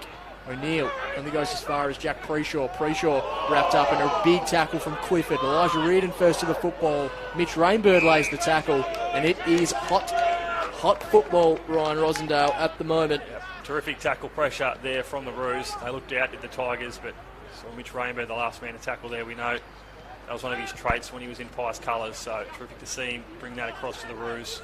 He said spent the year out last year with some concussion issues in his first season as a Root. First game back today in almost 2 years, so good to see him out there. He's played a pretty handy role so far in this game as a number 12. So ball up now. Tompkinson wins that one down. Straight to a Roo, and he applies a tackle. That man. So we've got another ball up around the ground. Score updates for you down at Skybus Oval. Lauderdale currently leading that one 41 to North Launceston 35, and North Launceston leading at Windsor Park 31-1 with Jake Hines just about to have a shot on goal. So if he gets that one through, that'll take that lead to 37-1. So Glenorchy did well to hold Launceston to just the 4 behinds, I believe, in the first quarter. And he has put that one through as Jake Hines. So Lonnie now lead that one 37-1. Right through the second quarter up north at Windsor. Yeah, certainly a breeze favouring the right-hand side of the ground if you're from the commentary position. So Launceston certainly at the most of the opportunities here, but here at North Hobart Oval we have a cracking game on our hands. Just 10 points the difference, and Clarence riding a wave of momentum. A strong tackle laid by a couple of Roos. Ryan involved, backs to Norton as well. Culloch absolutely crunched, and it's going to be Norton to take the ball. He's got Rainbird around the back, but not fancy just driving this ball inside 50. That's what he does. Didn't look pretty off the boots. That's a bit of a task for his teammate. Kingborough now with some numbers. Howard under the pump, but Tigers able to drive the ball out. Once again, another barrel. Now, on his lonesome, it's Blake Jones. Another new face in this outfit. He goes out to Oscar Paprotny. Paprotny cuts the ball back into James Holmes. Holmes drives the ball towards half forward, but a strong grab taken. Excellent work from Zach Adams just to foil Clarence's attacking play. Ball here from half back. Drives the ball down the line. Pack forms. Lovell is going to be the recipient of the handball. He's wrapped up in the tackle. Nice work there from Kieran Lovell. Goes to Clifford. Clifford to Dygan. Dygan, a hurried kick around the corner. Really high ball, difficult to mark. Clarence with the reinforcements at ground level, just spilling the ball at the crucial moment. They're letting in the Tigers here as Marcus Gardner waited for a runner, had a shot on goal and hits the upright. Left-hand goalpost, minor score. Kingborough 6-5-41, the Roos 4-6-30, 17 gone at second quarter. Play there to show us how important clean possession is. The Roos take clean possession, they're out and they're going forward. So they're almost hurt on the scoreboard through Gardner. He's out now, Tigers have it. Cole, he's taken high late, play on, says the umpire. Giving out now to George O'Neill, he kicks forward, that one's going to out of bounds on the full. So the Roos, a free kick here in the back pocket. They come straight up the ground there. Work this one out of defensive 50. Just 17.5 minute mark here in the second quarter. Terrific kick straight up the middle, that's what they want. Handball received now. They're going to bring this one inside 50. Can they get back here through number 24, Ollie Preshaw? He's the man that's taken the mark. So terrific, quick play there from the Roos. And Ollie Preshaw is the man with the footy for his first shot on goal for the day. Yeah, great work from Clarence. And they've done this a couple of times today. Really quick movement of the football from half back. And it was that dangerous kick up the middle that's paid off for them well. So poor skill execution on their last play. Terrific skill execution on their next play. And it gets him a shot on goal. So Ollie Preshaw, another man out there with the white long sleeves on. Put through his first kick. The Roos fourth of the quarter. Slow approach. Looks pretty good off the boot. The umpire signals that one as a goal. So that takes the Roos now to 5-6-30. The Tigers 6-5-41. He said it before, Ozzy, but we really have a contest on our hands now. Absolutely. Even shots on, scoring shots as well now. 5-6 to 6-5, and Clarence, after Tigers threatened to rip the game away from them early in the quarter have steadied really well, and at the moment you'd say it's certainly been Clarence's quarter. They've bridged that gap and well and truly in this game. Pretty sure likely type for them brings it back to just the 5 points. A big couple of minutes coming up now. We've just tipped over 19 in the second quarter, and Kingborough will be desperate to hold on, or they'd be desperate to really reinforce their advantage, but at least to hold on here. Tompkinson wins that ball down in the Lovell direction. Lovell kick along the ground. First to it was going to be Borsboom, but in the end, the runner coming off the other side was first to it and Beerley. Umpire will take it back. Vincent and Green once more. Ball's thrown up. Tompkinson wins it down only as far as Rainbird. Rainbird wrapped up in the tackle, but strong enough to get a kick away. Harper in pursuit of the football. Desperate stuff from the Clarence captain, who's wrapped up in the Jack Doran tackle. Another ball up. So just working within a couple of phone boxes here. Another 2 midfield units. Umpire Geeson throws the ball up in the air. Neither ruckman able to get advantage. Tompkinson wraps up Green in a tackle. Hurried kick there from Barwick. Reardon's going to swoop on the football at the back of the pack, but he's just bullied out of the way by Colin Garland. Garland had 2 Tigers to beat, but in the end, split the difference out of bounds for a throw in, just to the left-hand side of the Kingborough Tigers interchange bench. It's been a really good contest there between Garland and Donnelly. He's a man that's been tasked with the job in former AFL player, Garland. So Ben Donnelly's been working out for today. He's doing pretty well so far in the one-on-ones. Tackle applied there. Umpire's blown the whistle. Rainbird takes Tomlinson to ground. Ball up here, just in front of the commentary box of Hobart Oval. 20.5 minutes gone here in the second quarter. It's been all the Roos so far as Green wins that one out, but it's going to be a free kick, says the umpire. So push Tomlinson out of that one. He'll get the free kick. What's the big man going to do here? He's got Reardon for a handball. Reardon now kicks up the wing. He's got Graham and Lane. Lane drops the mark. Graham's there to mop up. The umpire says the boundary line beat them all. So we'll get a boundary throw in just outside 50 for the Tigers. So Elijah Reardon, he's been likely. I'd be interested to see just how the Tigers play Elijah Reardon this year. They've got a lot of big bodies around the ball. I wouldn't mind seeing Reardon just have a couple of quick bursts through the middle of the ground. But Flash of pace through he's there. obviously so good across half back as well. Fascinating to see how his season develops as umpire Geeson take the ball once again. So, interesting stage of the game. Almost 22 minutes gone in the second quarter. And a kick now of the Roos. Cole kicks the ball inside 50 at the back of the pack. A flying mark's taken. That is a sensational grab from Connor Salter, who's come across from the Brighton Footy Club, and he's almost the third or fourth fiddle inside 50 for the Tigers this year, but just showing his wares as a contested mark, and that's a really confident grab that's going to do his confidence a lot of good. It is. Aussie kicked 3 last week against the Bombers. As he said, he was a really good handy player at SFL level, and he's come up and he's showing his class and his skill at TSL level. So terrific to see him in Tigers colours in 2022.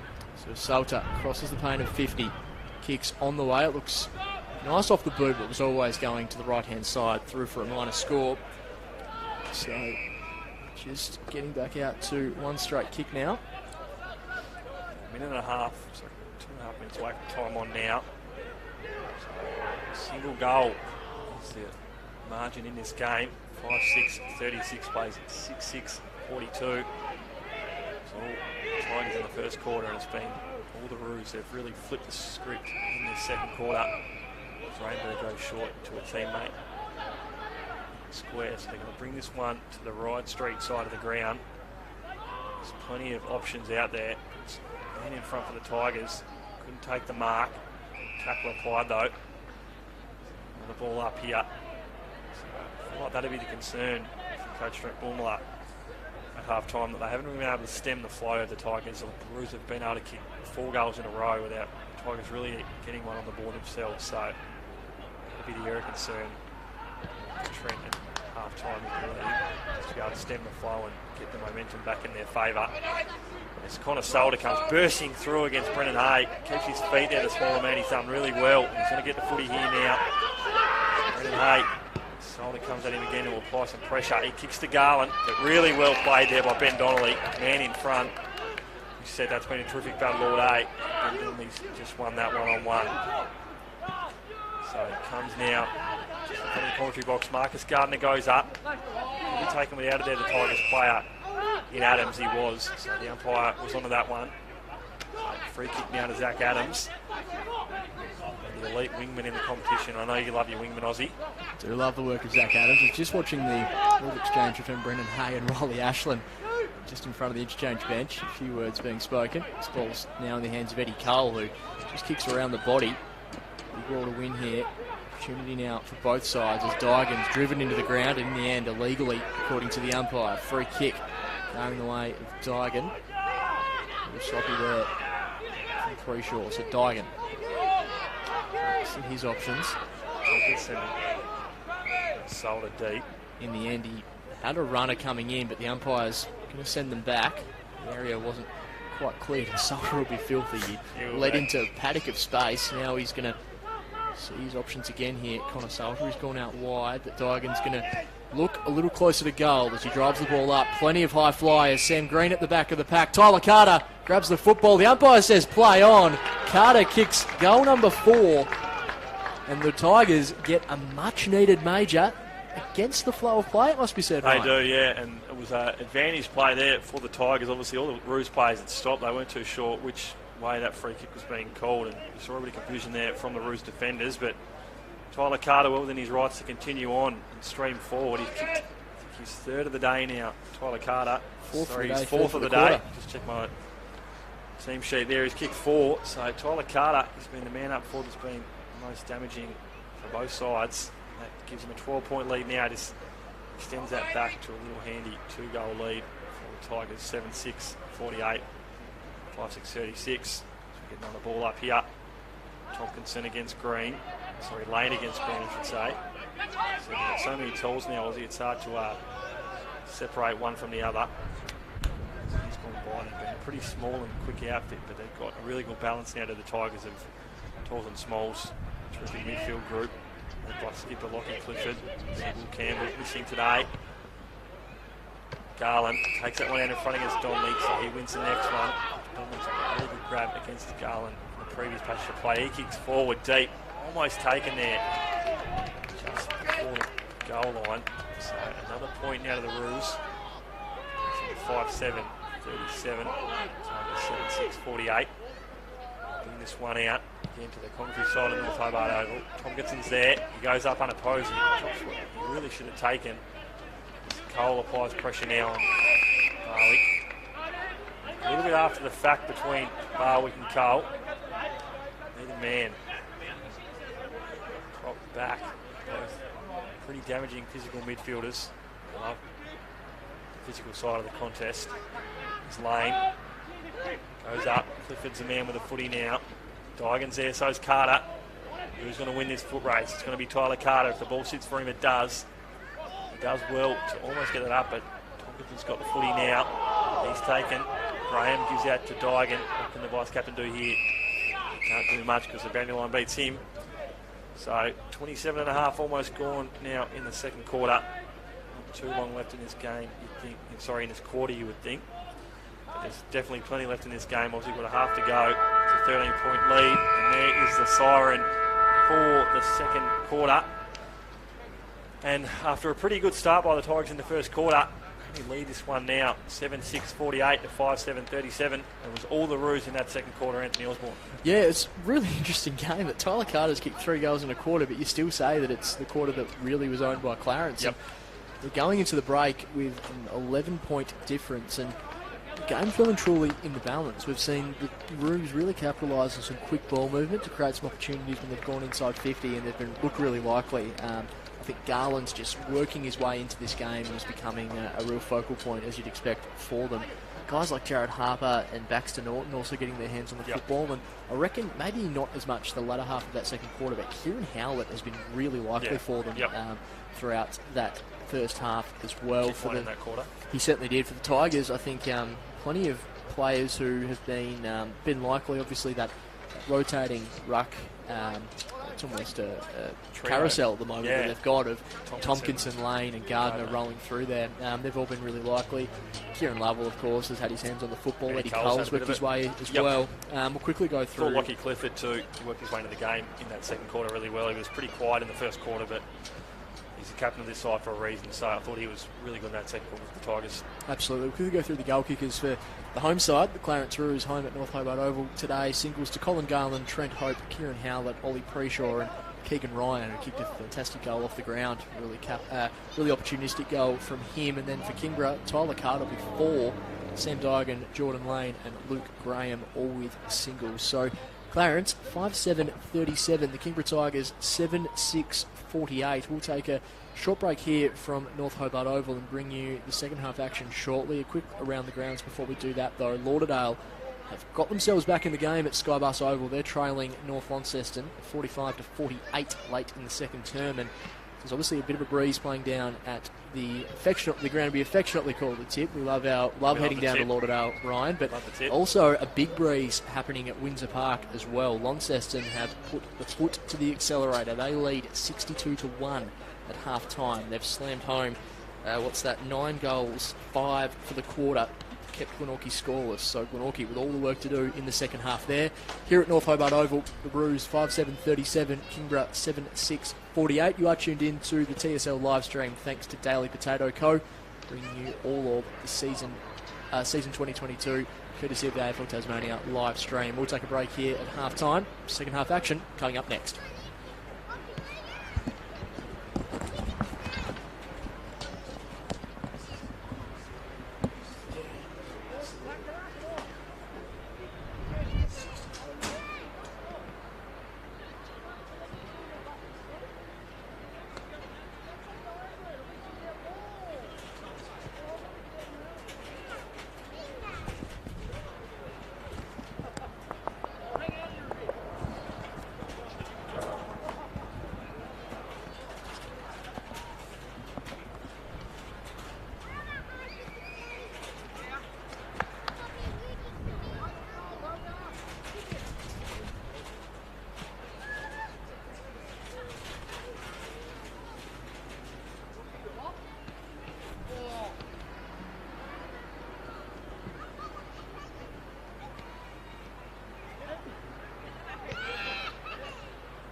in this contest and will probably go into the break slightly happier than the Tigers. Yeah, spot on, Aussie. No doubt Coach Peter Ryan will be incredibly pleased with the performance his side put in that second quarter.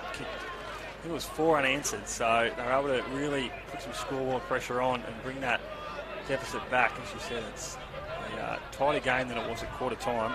Quarter time we had a 4-3, 27, a 1-5-11 scoreline, and currently sits at 7-6, 48, a 5-7, 37. So things are looking pretty good now for the Roos if they can continue that momentum going into the third quarter.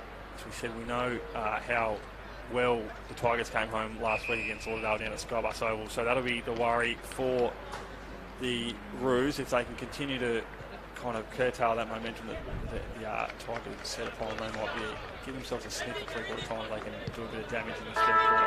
Just to show Skybus Oval, Humdinger on the way down there at the tip. 6-10, 46 Lauderdale at half-time. North Launceston 7-6, 48. Just 2 points in that contest.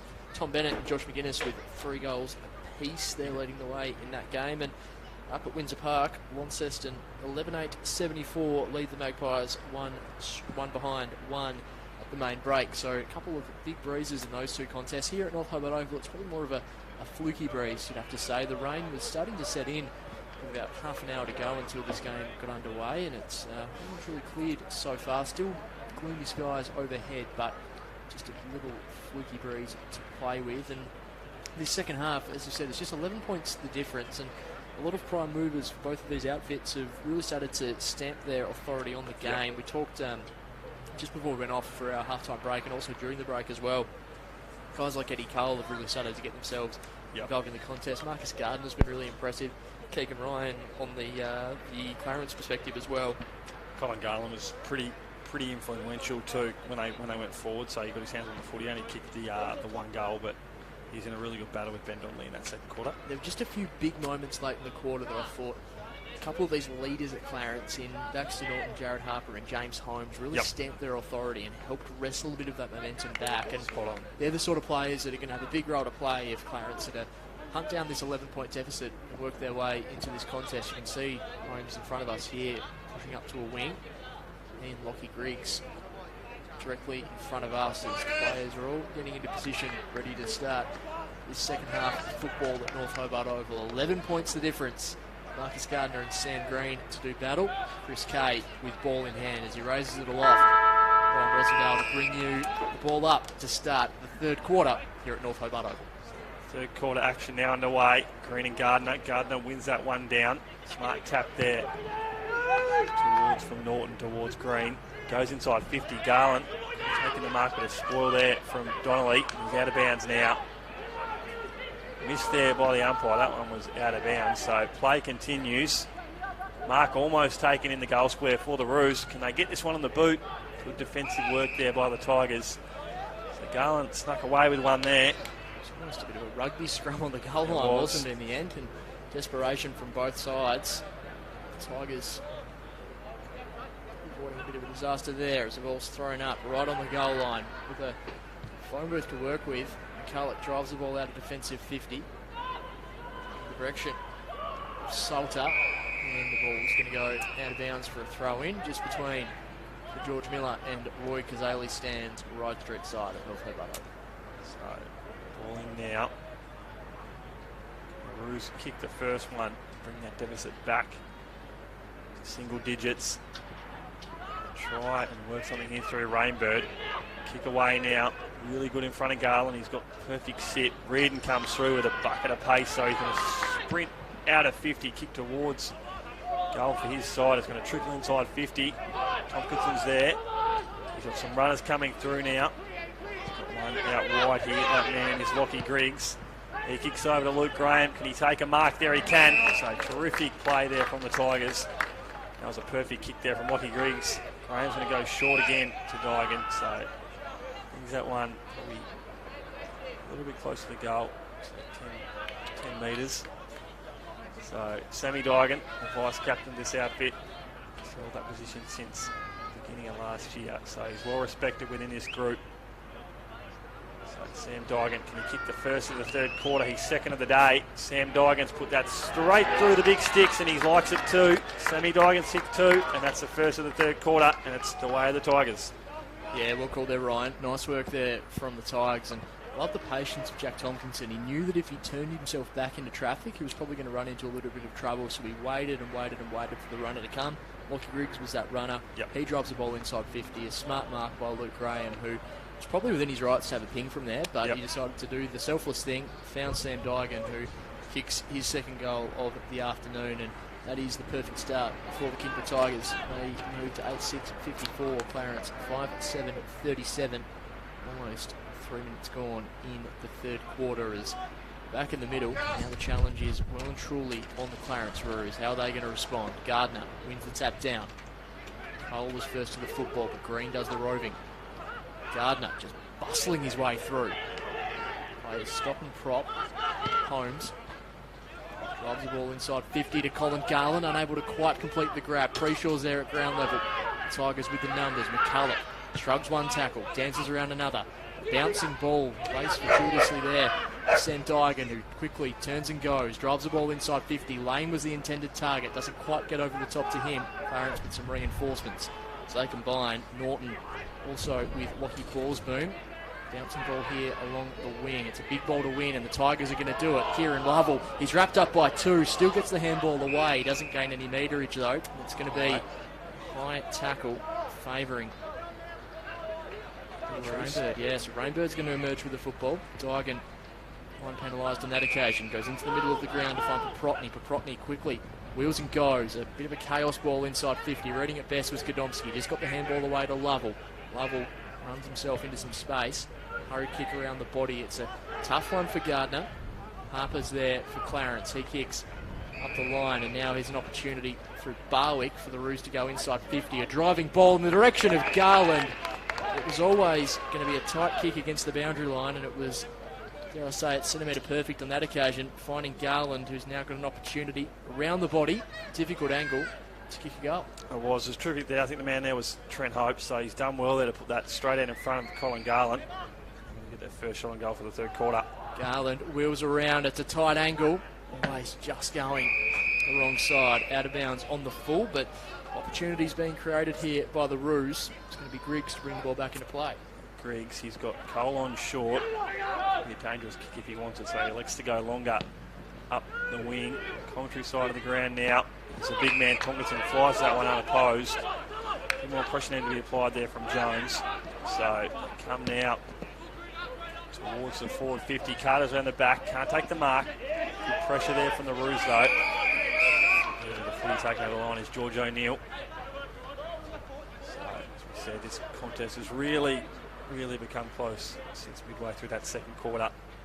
So all the Tigers in the first, but the Roos have managed to stem the flow, kick some goals themselves. So we're in for a cracker of a finish here in the second half at North Hobart Oval. On ground for the Roos today. As Rainbird's taken by Lovell. Get rid of it. Gets to a teammate in Howlett. He's out, but Eddie Cole's got the footy now. Gives to Tompkinson. What can he do? He goes towards Marcus Gardner. He's got the perfect sit here, Gardner. But over the back comes James Holmes. Terrific defensive work there from the Matthew Richardson medalist from a few years ago. Gives out now to Baxter Norton. He's got a runner wide. Gives to one of his fellow long sleeve teammates. He gives off to Ryan, who gives over to number 24 in Ollie Preshaw. Is he going to have a ping at the big sticks? He is. It's cut off well there though by Ben Donnelly. Terrific play there from the Roos. They couldn't manage to put that one through thanks to Ben Donnelly's defensive efforts. So 5-8-38 now. The Roos 8-6-54 the Tigers. As Reardon's just put that one straight down the throat of the Clarence skipper and Jared Harper. See Reardon kicking the ground there. It just didn't quite come off the bird the way he liked, and in the end couldn't have been an easier mark for Harper, who is going to be kicking the just outside 50, but he's well and truly got this within his repertoire. Clarence skipper. This will be a real captain's goal. Will be Jared Harper to put this one through. He's got a teammate on short though. He wasn't calling for it, but he's managed to take the mark. So smart play there from the Roos skipper. Bit of a mindset lapse there from the Tigers defence. Lockie Borsboom, ball in hand. So he's done a few good things early in this game. He's a young man, number 25. The one wearing the white long sleeves. I'm a big fan of the white long sleeves, Aussie. It's a good looking jumper. They look well. So Borsboom, can he put through? one for the Roos. It's going to go straight through the big sticks. It is. So terrific play from the Roos. They'll take down a 6-8-44 to 8-6-54 the Tigers, and we've got a 10-point ball game. Yeah, he knows his way around goal, Lockie Borsburn. Fantastic finish from him, and it's going to do his confidence the world of good. It was a lovely kick and great game sense there from Jared Harper. Just a costly turnover in defensive 50 from Elijah Reardon. Unreardon-like, it must be said. Clarence taking full toll of the mistake, and it's a goal they really needed. See, a couple of opportunities have gone begging so far this quarter, but lovely finish from Lockie Borsburn. Brings it back to 10 points, 6-8-44 to the Tigers, 8-6-54. Almost 8 minutes gone in the third quarter, and this game just continues to have little ebbs and flows, momentum swings. Back in the middle of the ground, Green and Tompkinson to compete. Tompkinson taps it down, in the end roves his own football as he gets the handball over the top to Clifford, who's wrapped up in the tackle. Just got rid of the football according to the umpire. Gets the ball out in the direction of Lovell. Rainbird, desperate at ground level, sweeps on the football, and it's going to be umpire's ball. Just a couple of metres away from the centre circle as they look to reset. Umpire Geeson throwing the ball up in the air. Green in the end taps the ball down to himself. He gets the ball out to Howland, who's been really impressive today. Tompkinson sweeps on the football. The umpire says he's holding the football. It's going to come back the way of the Tigers, going Lockie Clifford's way. Looks like Howland might have been given a run with while with Kieran Lovell. He didn't keep an eye on that one. He's played the majority of the first half up forward, so not even the guts now, so he might have been given a run with while by Coach Peter Ryan. Ashland inside 50. Gardner unable to take the grab. Digan at ground level, wrapped up in a strong tackle. Lots of bodies converge on this football. Umpire Chris Kay will take it. And yeah, that would be a really interesting matchup, Ryan. Howlett is renowned as being one of the best endurance athletes at the Roos. Yep. Jeremy Weberly has talked many a time in the past about how fit Kieran Howlett is, and you need to be against a guy like Kieran Lovell. Chaos ball here, inside attacking 50 for the Tigers. It's going to be another stoppage. Rinse and repeat, 6-8-44 to 8-6-54. Just 10 points of difference. This, of course, being Clarence's first game of season 2022 after the round one bye. Lockie Griggs trying to rove that football through. Clifford with ball in hand, wrapped up in the tackle. He isn't able to get rid of it. It's going to be a free kick going the way of the Roos. Magnificent defensive pressure. It's been a hallmark of their game so far today. James Beerley on that occasion. Ship kick over the top, and now the Roos will look to work their way down the George Miller stand end, or look to switch the football. In the end, they opt for the former option. It's Preshaw. Preshaw has a runner. That's where he opts to go. Swinton wrapped up in a high tackle from Lockie Griggs. Just lost his footing, Swinton, and a little clumsy there from Griggs. So Swinton, half back, drives the ball up towards half forward. Mark unable to be taken, but they've got some numbers here. Hope's crunched as bodies converge. Swinton across half back there for the Roos. He's been elevated to the leadership group this year. Yep. Clarence, he's a little bit like an Angus Norton at North Hobart. He's a real heart and soul player, always gives it 100%. I think the teammates absolutely love playing with him. Teammate and opposition teams probably hate playing against him. Plenty of guys around this ball. Umpire Chris Gay spots a free kick. It's going to go ball up, I think. Ball up it is. Yep. Apologies, Ryan. So he throws it back up just in front of the George Miller stand. So ball's gone out of bounds now. Of course, deliberate. Umpire says we'll throw it in. So, as I said, Aussie Luke Swinton, probably a guy I haven't called a lot today, but he had a really good year last year in the Roos colours. Obviously came across from Lindisfarne in the SFL. He's a premiership player there. Elevated to the leadership group, so he's definitely made his mark out of Bluntstone Arena in his short time there. So we're going to get another ball up here. So almost 12 minutes gone here in the third quarter. 6-8-44 to 8-6-54. 10-point ball game for a grandstand finish if it stays the way it has been so far since halfway through that second quarter. Here's a battle for pace now out on the wing. It's Hay against Reardon. What can Reardon do? He does well. Kicks the footy in front of him. He's got 3 to beat now, and he applies a terrific, almost grabbed him, but he couldn't get the tackle down pat. Hay's not too happy with his teammates there. He thought he was off. He could get a clean possession. The boundary line beat all comers. So throw in now directly in front of us here in the commentary box at North Hobart Oval. Tompkinson and win that one down. Goes straight to the opposing skipper in Harper. What a great kick off the boot. He was looking for a man in the middle. That was Saward. Connor Solder's got it now for the Tigers. Terrific kick there. Mark being taken. Yes, says the umpire. So George O'Neill, he did everything he could to get that before he hit the ground, and the umpire, he's taken the mark. So terrific play there from the Tigers. George O'Neill, he's got a runner here. Looks to go for the shot himself, though. That man was Lockie Griggs. So kick from just on 50, I'd say, is O'Neill. The Tigers extended buffer, giving him a 16-point lead if he can put this through the middle. So approach. Big man on the goal line is Gardner, so it's just drift short. Look for him. It's going to go out of bounds on the full it is. So had the distance, no doubt about that. The accuracy on that occasion let him down. So the Roos now to bring this one out of the defensive 50. They do here. We've seen that if they move the ball quick out of the defensive 50, they can get it in long, move it quick, which is what they're going to try to do here. As Garland sets himself, almost took an early mark of the year contender in Colin Garland. Couldn't quite bring that one down. Really set the crowd alight here at North Hobart Oval. Look around the grounds for you, Ryan. North Launceston. Really tight game against Lauderdale down at Skybus Oval. 52 Lauderdale, North Launceston 55. Up at Windsor Park, Glenorchy with 2 goals this quarter. 2-2-14 to the Blues 11-9-75. So whichever game you're watching on the live stream, thanks to Daily Potato Co. Watching cracking TSL footy as that one's gone through the big sticks. I think it's that man again. It is Tyler Carter. That's his 5th for the day, and he is having a day out inside 50. Yeah, an opportunistic goal once again from Carter. He's so good at ground level, and no mistake on that occasion. Kingborough, they kick their 9th goal of the afternoon, and Clarence just unable to quite bridge that last buffer at the moment. Yeah, they're getting close. I think the tightest it's been is probably that 9-10 point range, Aussie, but they just can't get it back to within that single kick. So they're within a sniff, and if they keep this pressure up, they're definitely going to worry the Tigers heading into the last quarter, but they've still got plenty of footy here to play in the third quarter. Almost 14 and a half minutes, almost 15 gone here at North Hobart Oval. So they extend their lead now. Serious football team, this Kingborough Tigers outfit. Clarence are going to have a lot of work to do as we get into the later stages of this third quarter. Certainly look to be up to it though, as Harper swoops on the football in the middle of the ground and pumps it inside 50. Doesn't actually get inside 50 in the end, out of bounds on the full. Just outside, attacking 50. It's going to be Elijah Reardon to bring the ball back into play.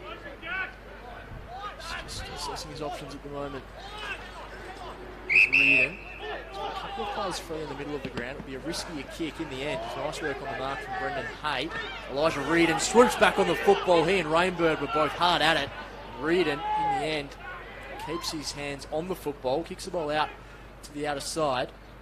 It's a really big contest between two players, but the Roos now have the numbers. Howlett pumps the ball towards Colin Garland, unable to take the grab, but it's all Clarence at the back of the pack. They could raffle it off, but in the end, a nice goal around the body from Lockie Ballsboom. He kicks his 2nd for the quarter, and Clarence get the immediate response. Yeah, terrific play there. Just want to mention the effort there from obviously Reardon, but also Mitch Rainbird. Yep. Reardon was coming in with a bucket load of steam. We know how quick he is, and Mitch Rainbird, we know that he wouldn't back down from a contest any day of the week. So it's the reason the Roos got that goal there. Thank Mitch Rainbird. Terrific play there from Ballsboom, as you said. Garland with the contest, and he drew 2 players to him. That's how damaging we know he is. But when the ball goes inside 50, players get nervous, and the Roos, they were smart enough to hold 3 out the back, and they had, as you said, they could raffle off to who kicked the goal. But on that occasion, it was Ballsboom, and it's back to a 10-point game. 7-8-50. Clarence plays the Tigers 9-6-60. So ball's back up now. Dygan has to work around the umpire on that occasion. His opponent has come out now. Doran put a shepherd here. Lovell's there for help. Gives off to Rainbird though. As Rainbird just handballs that into space, and it's Eddie Cole, the first man of that footy. He gives it in the middle to Zach Adams, who's going to launch this one inside 50. As Solder comes in from over the back, and he's taken high after the fact, and they don't like that, the Tigers players. So a bit of afters here. Solder did well to hold his ground there. It was a terrific grab over the back. He's going to try and put through his first of the day. Yeah, terrific grab. He's really attacked the ball at pace a few times today, hasn't he, Ryan? He's extended his levers and taking the mark out in front of himself. Really good grab, and he's got a golden opportunity here to hit the scoreboard. As you said, Ozzy, he's probably the third tall inside 50 now, but we know how good a set of hands he's got. I'm pretty sure he was a skipper at the D-League side at Glenorchy when he was there, so we know he's a really good player, and he's got a great set of hands on him, so can he put through his first of the day? Doesn't look great off the boot. Let himself down on that occasion. So the Roos are going to bring this one back out now. And they get this one out. It's cut off there well by Kieran Lovell, so it's going to come straight back inside 50. You see Luke Graham's deep, calling for the footy. As Lovell just streams away on the paint of 50. He's going to put this one to the top of the square. Over the back. Oh. Jordan Lane, don't tell me! Jordan Lane has put that one through. No, he has not. It's touched off the boot. He's gone the early crow here because that looked like an early goal of the year contender, Anthony Osborne. I was with you, Roz. I was with you. Out of the chair. Jordan Lane trying to kick the goal over his head, but Clarence just getting a crucial hand in. He's done everything right there, Jordan Lane, except it's been touched off his boot. So, almost goal of the year contender. As Ben Donnelly's going to get this one in the back 50 now. What can they do here? So, Donnelly, as we said, he's been in a really good contest with Colin Garland all day. Garland just with the one major so far. So, you have to think Coach Shrimple will be pretty pleased with Ben Donnelly's efforts so far in this game. As Lovell now picks that one off the ground, gives off to Reardon. He's going to kick this one inside 50. It's a better kick. Lane was there, couldn't take the mark.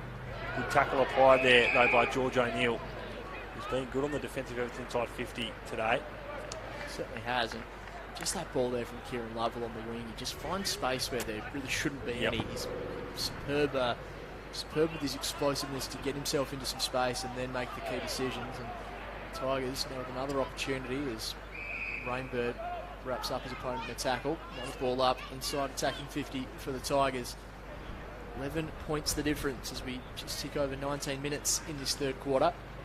White throws the ball up. Carter taps the ball over the top. Lovely work from Tyler Carter to Lockie Clifford, who makes no mistake. That's the second time today that Tyler Carter has put the football on a silver platter from a stoppage inside attacking 50, and this time it was the skipper kicking the major for the Tigers. And Kingborough really laying down a significant challenge now to the Clarence Roos. Yeah, really good work there from the skipper in Clifford, and as you said, equally good work from Tyler Carter. It's the second time he's done it today, and both times it's resulted in goals to the Tigers. So we know how good they are, and they have those inside 50 ruck throw-ins. And Tyler Carter, he's kicked 5, and he's probably given off 2 too, so he's been the most damaging player on the ground, especially inside 50, as we said. Gives that lead back out to 17 points now, 10-7-67, plays 7-8-50. We hit the 20-minute mark here in the third quarter. On the live stream brought to you by Daily Potato Co. As we go inside 50, mark not taken there. He got sit under the footy there, did the Clarence defender. As Cole applies a terrific tackle, Eddie Cole. That's holding the ball. Great pressure there from Eddie Cole. He led the competition all year in tackles last season. He was really good last week, had 26 disposals in his first game for season 2022. He's been terrific since coming across. He gives that one off to a teammate in Riley Ashland, who launches from the paint of 50. Can Tyler Carter take this one? I think he has. The mark's been paid. So terrific play there from the Tigers. Tyler Carter had the perfect sit under that one, and he could bang through his 6 here. So the Tigers just working really well inside 50 in this contest. Tyler Carter, he's going to go for the early chip there, the short chip I should say. And that man with the foot is Connor Salter. So he's done well. This will be the Salter puts it through the third goal he's given off Tyler Carter. Ultimate team man, Tyler Carter. So Connor Salter, it's going to be his third shot on goal for the day. Pretty much the exact same spot he was in on his last one. Maybe a little bit closer in. He's made no mistake on that occasion, Connor Salter. He puts through his first, and the Tigers extend that lead even further.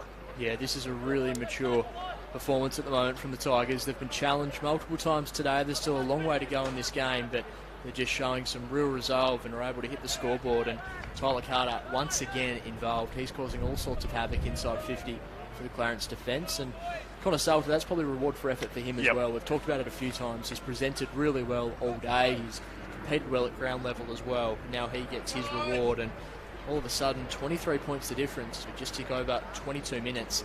Clarence with it all to do at the moment, and really it's the Tigers forward pressure that's really creating these opportunities as we're back in the middle of the ground. Tompkinson wins it down. Harper's going to be first to the football, immediately set upon by Tompkinson. It's going to be a ball up in the middle of North Hobart Oval. Chris Kay throws it up. Tompkinson wins it down. Lovell got one hand to the football. Holmes wrapped up in the tackle. A little bit too high in the end. So the free kick is going to go the way of James Holmes. Baxter Norton with a little bit of rascal behaviour, claiming that the ball should have gone straight to Holmes, despite he was actually asking for the football immediately. So to get away with a sneaky one. Don't mind that from Baxter Norton. A little bit of cheek from him as they drive the ball towards attacking 50. Jake Doran over the back, punches it over and out for throw-in. Doran a late inclusion this afternoon. Will Campbell a late omission for the Tigers, and Doran just adding a little bit of stability to that Kingborough defence as this ball's ready to be thrown back into play. A little shallow throw as Tompkinson had front position but slapped inside 50 by Sam Green. Kieran Lovell slips on the footy. High kick inside the middle of the ground. A really big pack form, and Dygan's been caught high by Baxter Norton. So the Tigers an opportunity here. Dygan goes to Riley Ashland. Ashland chip kick over the top to George O'Neill, who's been really busy today. Oh, nice little goose step from George O'Neill as he drives the ball towards the goal line. Luke Graham's there, but a brave effort running back with the flight. A fantastic grab on that occasion from the Clarence player, number 34, Harry Fisher. Terrific grab. Really resolute performance there as he chips the ball over the top to Blake Jones, who heads it at half back for the Clarence Roos. Blake Jones kicks short now. Oh, it's cut off well there by Dygan though. Looking for a teammate in Tremaine. Dygan's going to play on here. He's the vice captain. He kicks to the top of goal. Didn't quite get there as Gardner. Couldn't take the mark there. It's 50 metres paid. So the Roos, can they do something here with this advantage? I think the man with the footy is James Holmes. He's going to be off here. Riley Ashland is in the way, but I think he's on the mark there now. So it's all okay in the centre of the ground. Can James Holmes do with the footy now? So the teammate on the wing, he elects to go longer inside 50. Mark taken over the back. I think that man is Ollie Preshaw. So well played there by the Roos. Just a big long kick inside 50. Sitting over the back was Ollie Preshaw. He's going to have a shot for his second goal of the day. Nice work there from Clarence, and this is a goal they desperately need, Ryan. Yep. Spot on Aussie. They need this if they're going to be any sniff heading into the last quarter. So the Tigers have kicked now 3 in a row. So they've really owned the battle, territory, and the scoreboard battle here in the third quarter after it was all Clarence in the second. Ollie Preshaw, can he stem the flow here and give his side a little bit of momentum? As we just hit time on in the third quarter. It's not great off the boot. It's going to drift wide. It's not even going to trouble the goal umpire. That one's out of bounds on the full. The Tigers look to bring this one out of defensive 50. They're going to come to the commentary side wing directly in front of us. Jordan Lane's got the sit perfectly. He takes a good grab. Does a former Port player in the SFL. Premiership down at Signet last year. Come across to the TSL. He's made a terrific start in his new colours. His new competition. Do it again here. He won't. They go longer. Tompkinson's got the sit. Maybe a bit after, but it's all clear, says the umpire. Green was the one man with the spoil. Now what can the Roos do here? Just come back outside 50 now. Plenty of numbers at the footy. Throw, says the umpire. So, free kick. A bit after here. So it's going to be a Tigers free kick. Kieran Lovell, no, he's not the man with the footy. Give that one off, and he's going to work his way up the ground. That's where you want him. String this footy inside 50. As George O'Neill gives off to Reardon. Reardon with a raking boot up the wing. Lane's there. Good mark almost taken there by Oscar Potney. Lane gives off to Lovell. Lovell with a kick out of the pack. That's a terrific play there from Lovell.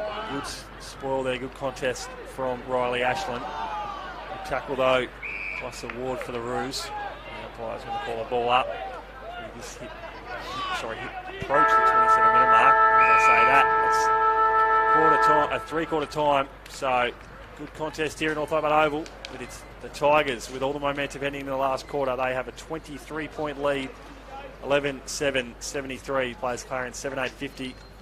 And obviously, it's been all Tyler Carter down forward for the Tigers. Yeah, he's really stamped his authority on this game. Absolutely. He's been an absolute live wire all afternoon. Fantastic to see him back after that horrific injury last year. And as you said, all Kingborough in that third quarter. Clarence kicking 2 goals, 1. While the Tigers, they were accurate. They kicked 4 goals, 1. And they now take a handy 23-point buffer into the final change. Clarence with it all to do as we approach the home stretch of this round 2 encounter at North Hobart Oval. We are tuned into the TSL live stream thanks to Daily Potato Co, bringing you all of the action throughout the 2022 TSL season. We'll do a quick round the grounds, then we'll go through the goal kickers and take a short break at 3/4 time. Looks like down at Skybus Oval we have a game that has been a constant arm wrestle all afternoon. Lauderdale just with the noses in front, 9-10-64 to North Launceston, 9-9-63 late in the third quarter. Of course, that game being live streamed with the dulcet tones of Brent Costello and Andrew Cooling. That game really is a fascinating encounter. I think North Launceston may have the breeze to finish, so we'll keep an eye on that one as we go along. Launceston up at Windsor Park are leading 11-9-88 to Glenorchy. Looks like they're on 21. Apps just hasn't quite loaded up in front of me, but a handy lead obviously there for Launceston heading into the home stretch. And here at North Hobart Oval, Clarence 7-8-50, Kingborough 11-7-73. For the Roos, Lockie Bullisboom has 2 goals, singles to Colin Garland, Trent Hope, Kieran Howlett, Ollie Preshaw and Keegan Ryan. While for the Tigers, Tyler Carter, the man they call Wob, he's kicked 5. Luke Graham has 2 singles to Sam Dygan, Jordan Lane and the skipper, Lockie Clifford. A really intriguing final term coming up. The Tigers are in the box seat. We've seen the momentum swings throughout this game. Be a brave person to draw a line through Clarence at this point. They've got it all to do. They've got a big quarter coming up. 23 points of difference at North Hobart Oval. We'll take a short break. Final quarter action coming up next.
3 goals in the game.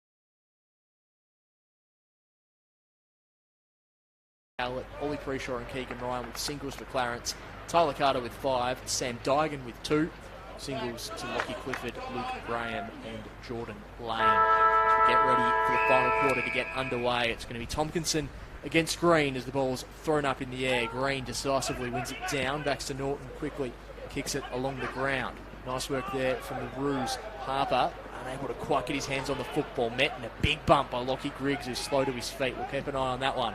Ball comes up towards the wing.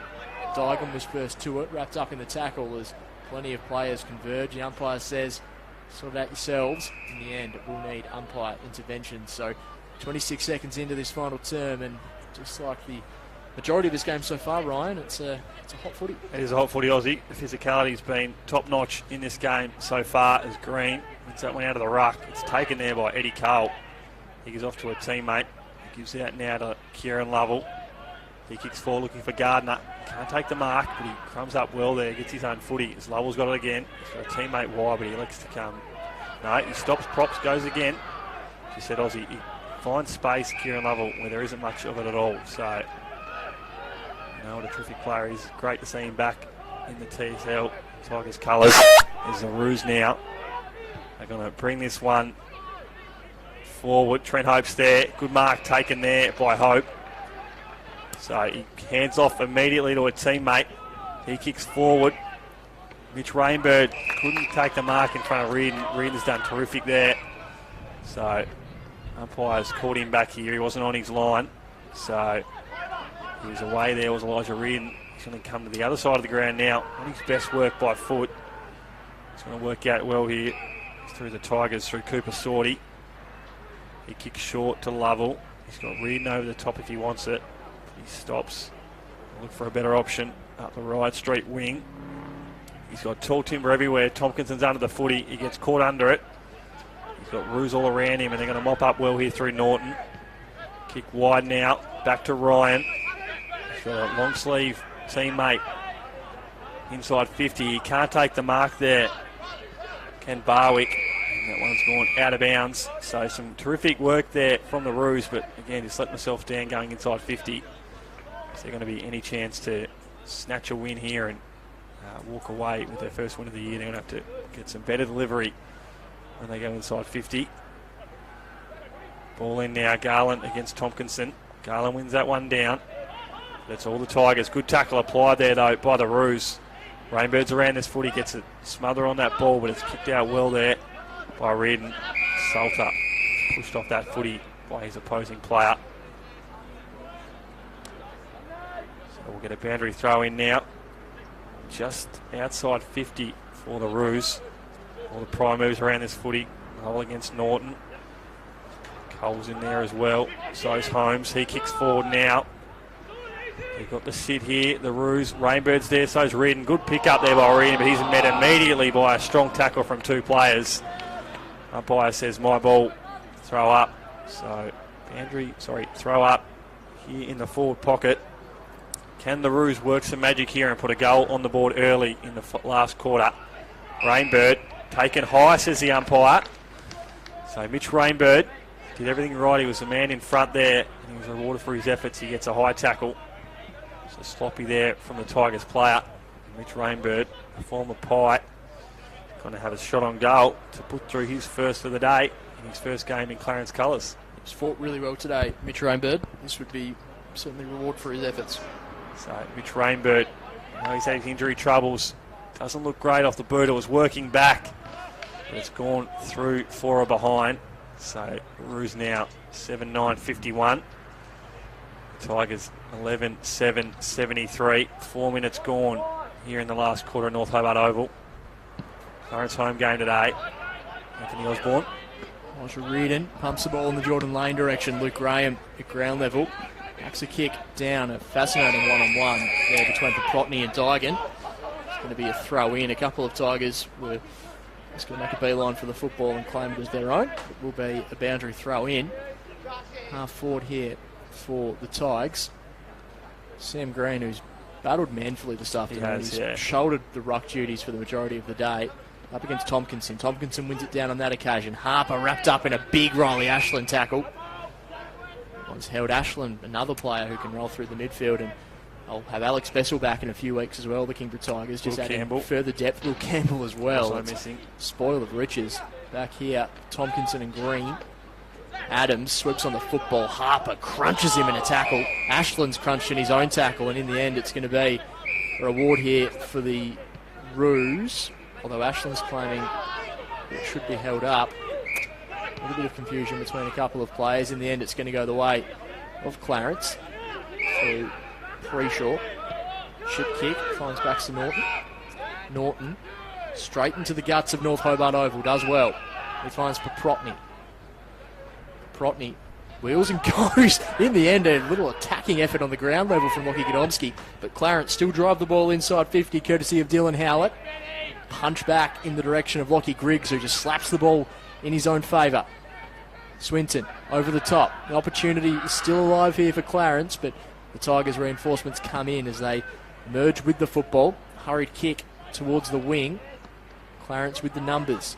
Tigers applying some immense pressure though as Tremaine links up with his teammate. Now the Tigers are going to merge with the football courtesy of Dygan. He's wrapped up in a tackle. Chip kick over the top. Clarence just working their way through this immense Kingborough pressure as they now drive the ball inside 50 to a dangerous position. Plenty of Tigers back at the back of the pack. Lockie Griggs being one of those players. His kick sets a bit of a task for his teammate. In the end, they're well and truly up to it as they move the ball down the wing in the direction. Whistle's been yeah, whistle looks like it's a bit afters, so downfield, I think. So I think the Tigers get the free kick now. Clifford, he's got the footy. Brings inside. Looks for Gardner. Can't take the mark. The Roos have the numbers in defence. Preshaw's the man with the footy now. Gives to a teammate. He's going to make him work for that. He's got pressure now, and he's just slipped under the pressure. There's that man that was applying pressure, Cooper Sorty. Terrific from the Tigers forward half. Gardner's tackled. Norton's going to bring this one out now to Brendan Hay. It's gone over his head, over the boundary line. So 7 minutes gone now in the last quarter. I think if the Roos are any chance of being a sniff late in this game, they're going to have to kick the next two. They're going to have to do it in pretty quick succession. After they dominated the second quarter, it was all Tigers in the third. 4 goals to 2.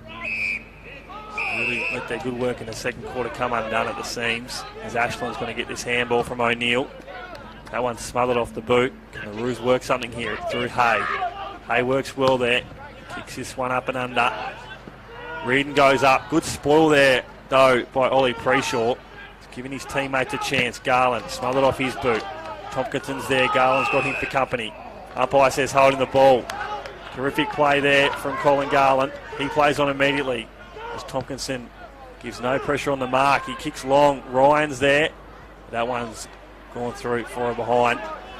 Good defensive work there from the Tigers. 7-11-53 now.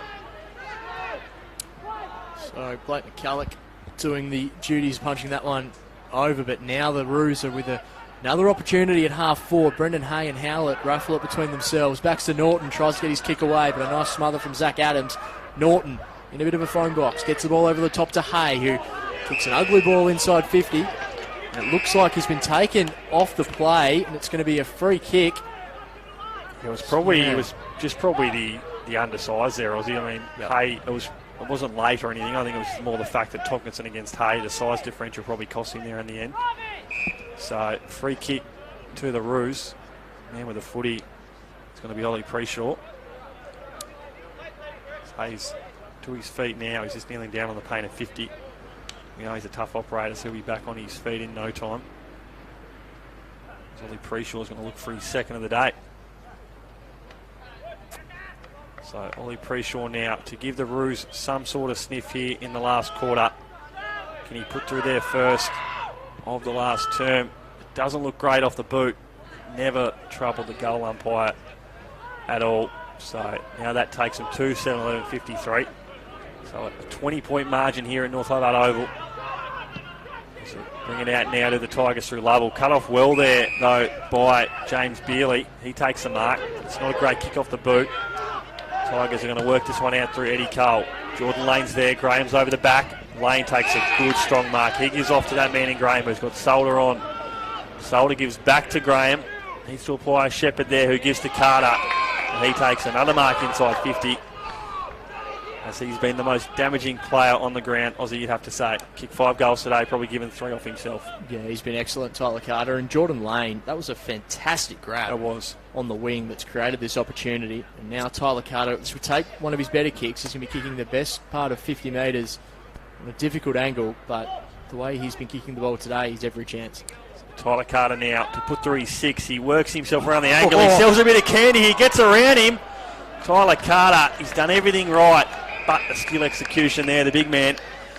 I said earlier today, Ryan, that when Tyler Carter has ball in hand, you don't always know what's going to happen, but you know it's going to be entertaining. And it was on that occasion, He's been magnificent today, but he'll probably like that moment again. But we take the good with the bad when it comes to Tyler. He's been magnificent this afternoon as the Roos bring the ball back into play. It's a bit of a chaos ball. Carter, like he was in the slip court and just dumped across, but tried to claim it. In the end, it bounced into his lap for a ball up on the paint of 50.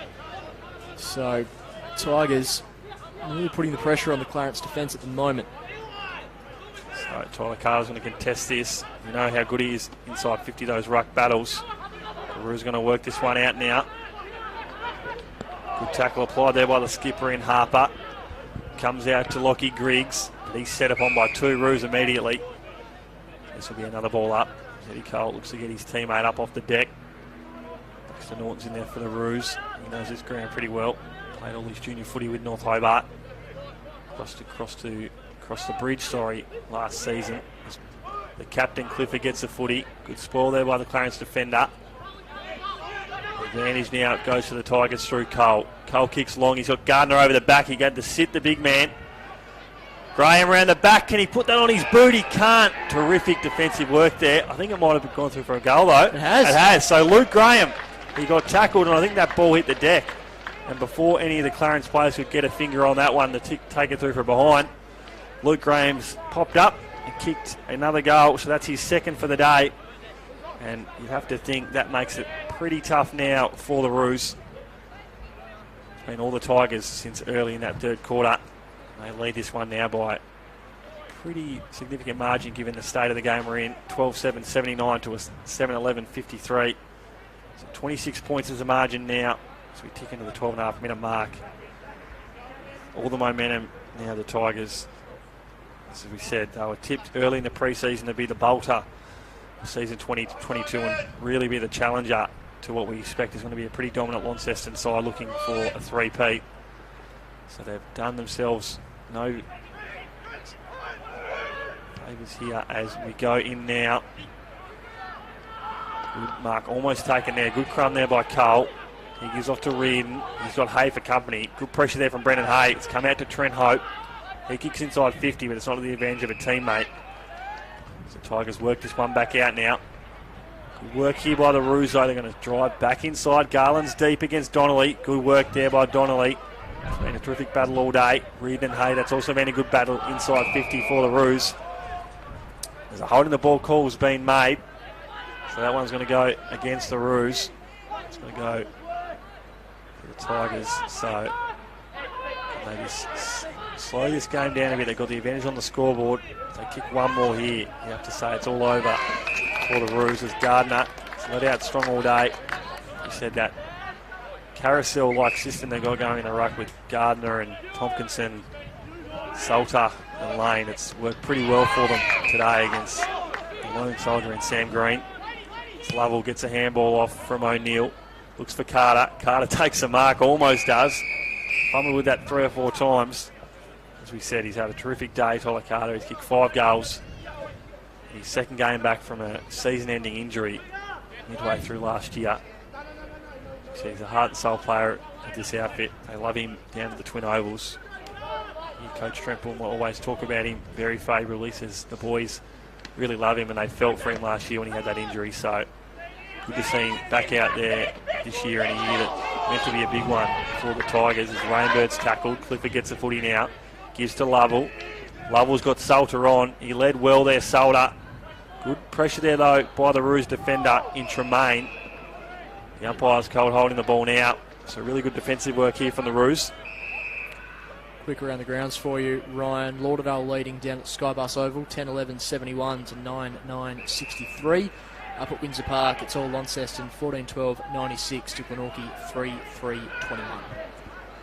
The back 50 now are the Roos. They get this one out through Harper, the skipper. Good smother there though. Really good forward half pressure here from the Tigers. Look at that. 6 players have gone across to O'Neill there to congratulate him on his effort. He's been good today, George O'Neill. He has, and that's really exemplary of the way the Tigers have played today. Their pressure at the ball carrier has been exemplary. As the ball's thrown back in, a little bit of a wayward throw. Going to restart. Restart again. So inside attacking 50 now. Ball's been thrown back into play with just ticked over 15.5 in this last quarter. 7-11-53, Clarence, Kingborough 12-7-79. You are tuned into the Daily Potato Co. TSL live stream. Round 2 action. Tyler Carter takes the ball out of the ruck. Flying shot on goal. Through for a minus score. And it's the 4th time today he's done that, Aussie. As you said, you called it early in the first quarter and it's resulted in goals on 3 occasions. On that one it didn't, but it's a worry for teams when they come up against the Tigers in season 2022. It's a set play, you can tell. They can obviously work on it at training during the week. So the Roos now, they've got the footy just in front of us here at the commentary side, winging off Hobart Oval. Holmes over the back, can't get that one. The boundary line beats all comers. We'll get a free kick though, it's been called by umpire Geeson. I'll give you a bit of warning here, Ryan. These won't be official Player of the Year votes, but I'm really keen to get your votes on this game. All right. It's been an even spread from both sides. Giving me fair warning today, so there's no excuses. Thought I'd give you an extra 10 minutes rather than giving it to you in the last 2. Appreciate the help, mate. So we've got a little bit of push and shove afters. It's the man on the ground with the footy. On that pack's George O'Neill. He's had a really solid performance today. He's been good across the 4 quarters. Really solid operator, George O'Neill. Tompkinson wins that one down, but it goes straight to the Roos. Green gets the footy now. He's tackled by his opposing ruckman in Tompkinson. Lovell, handball out to Griggs. Griggs with a kick inside 50. Gardner's got the perfect sit and he takes a good grab, does the ruckman. So Marcus Gardner, it's going to take his best from this angle. He's on the paint of 50 and Aussies, after, as we said, he had a really good outstanding year last year, made TSL Team of the Year. He's just backed that effort up in the first opening 2 games this season. Yeah, and it was probably a question of what the added tools would mean for Marcus Gardner's game, but he looks to really be relishing the support, and now he's got an opportunity to hit the scoreboard as well. Marcus Gardner hit the scoreboard last week, kicked the 1 major. It's not his best effort on that occasion. He's gone out of bounds on the full. So as we said, TSL Team of the Year last year, and he's got the opportunity now to really relish with his teammates. He's brought in 3 more tools this year. It's not something they've had in the past few seasons, Tigers, and they've really got a solid balance across all lines of the field this year. So the footy comes out now. Gardner applies a really strong tackle on his opposing Roo. Umpire calls for a ball up. I'd love to see that from the big men.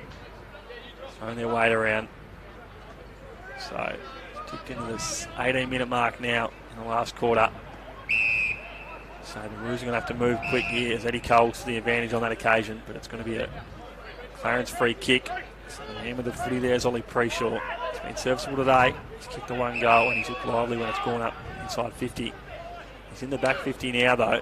He's a long way from home. He kicks up to the wing. Garland's got the sit. So does Mitch Rainbird. He almost took a screamer and he's come down holding his knee. That doesn't look great for Mitch Rainbird. He had a perfect sit there and he came down hard on that knee. Hopefully, fingers crossed for Mitch Rainbow. We know he's had a horrid run with injury, with concussion issues since he crossed from the Pies.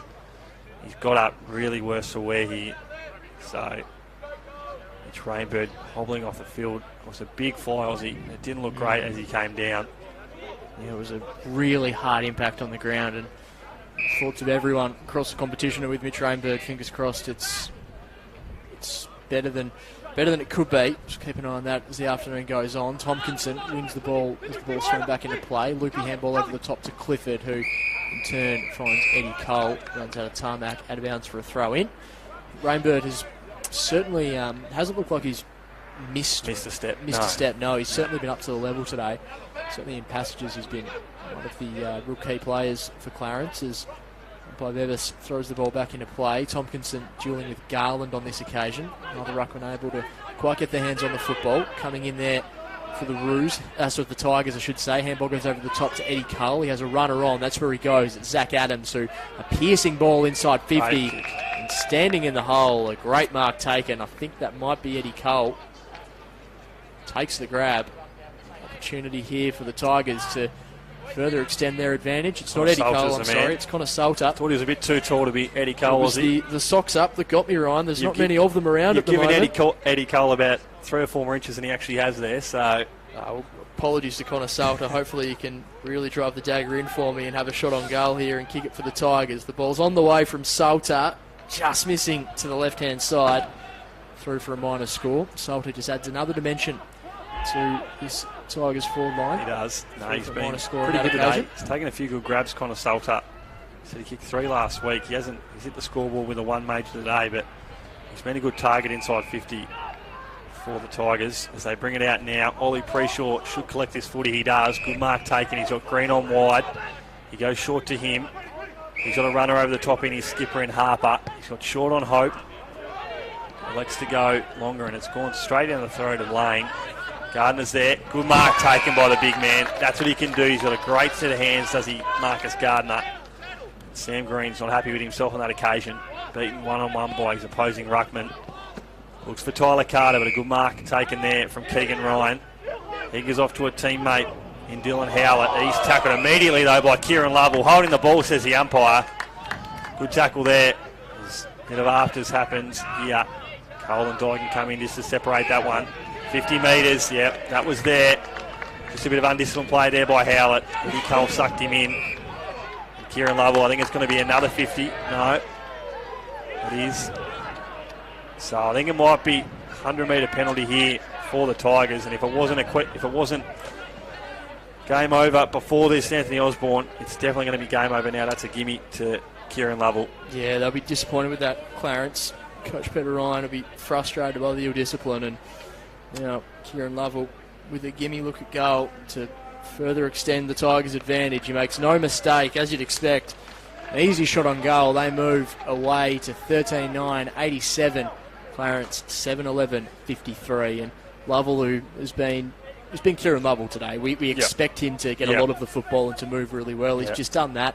I don't think he's absolutely taken the game by the scruff of the neck. It's been a pretty even performance from his midfield group, but that's a nice little reward for him as we approach the back end of this game to hit the scoreboard as well. Made a really good start back into our Tigers colours last week at the 34 and 1 goal. So it's fair to say he's had a fair bit of footy today, probably not as much as last week, but he's had a really serviceable game, Kieran Lovell, and now he's got Eddie Cole in there and guys that have improved since he's been in Tigers colours, like your Lockie Griggs, your Zach Adams. He doesn't have all the weight on his shoulders that he did once have when he was at the Tigers 2 years ago. So he's going to relish this season, I feel like, in Tigers colours. There's a big hit in that contest. 2 Roos players are down. One's back on his feet. Second one gets back now. So that was a massive contest there from the 2 Roos. Gardner takes a strong grab. Blake Jones came in late to apply a bit of pressure, but it was... Just having a look at that, Ryan. Luke Swinton, very proppy coming his way from the field, so fingers crossed he's okay as well. A couple of injury concerns late for the Roos. So, Mitch Rainbird's okay. We haven't seen him appear back off the bench. He came down hard a few minutes ago, and now Swinton follows him to the boundary line.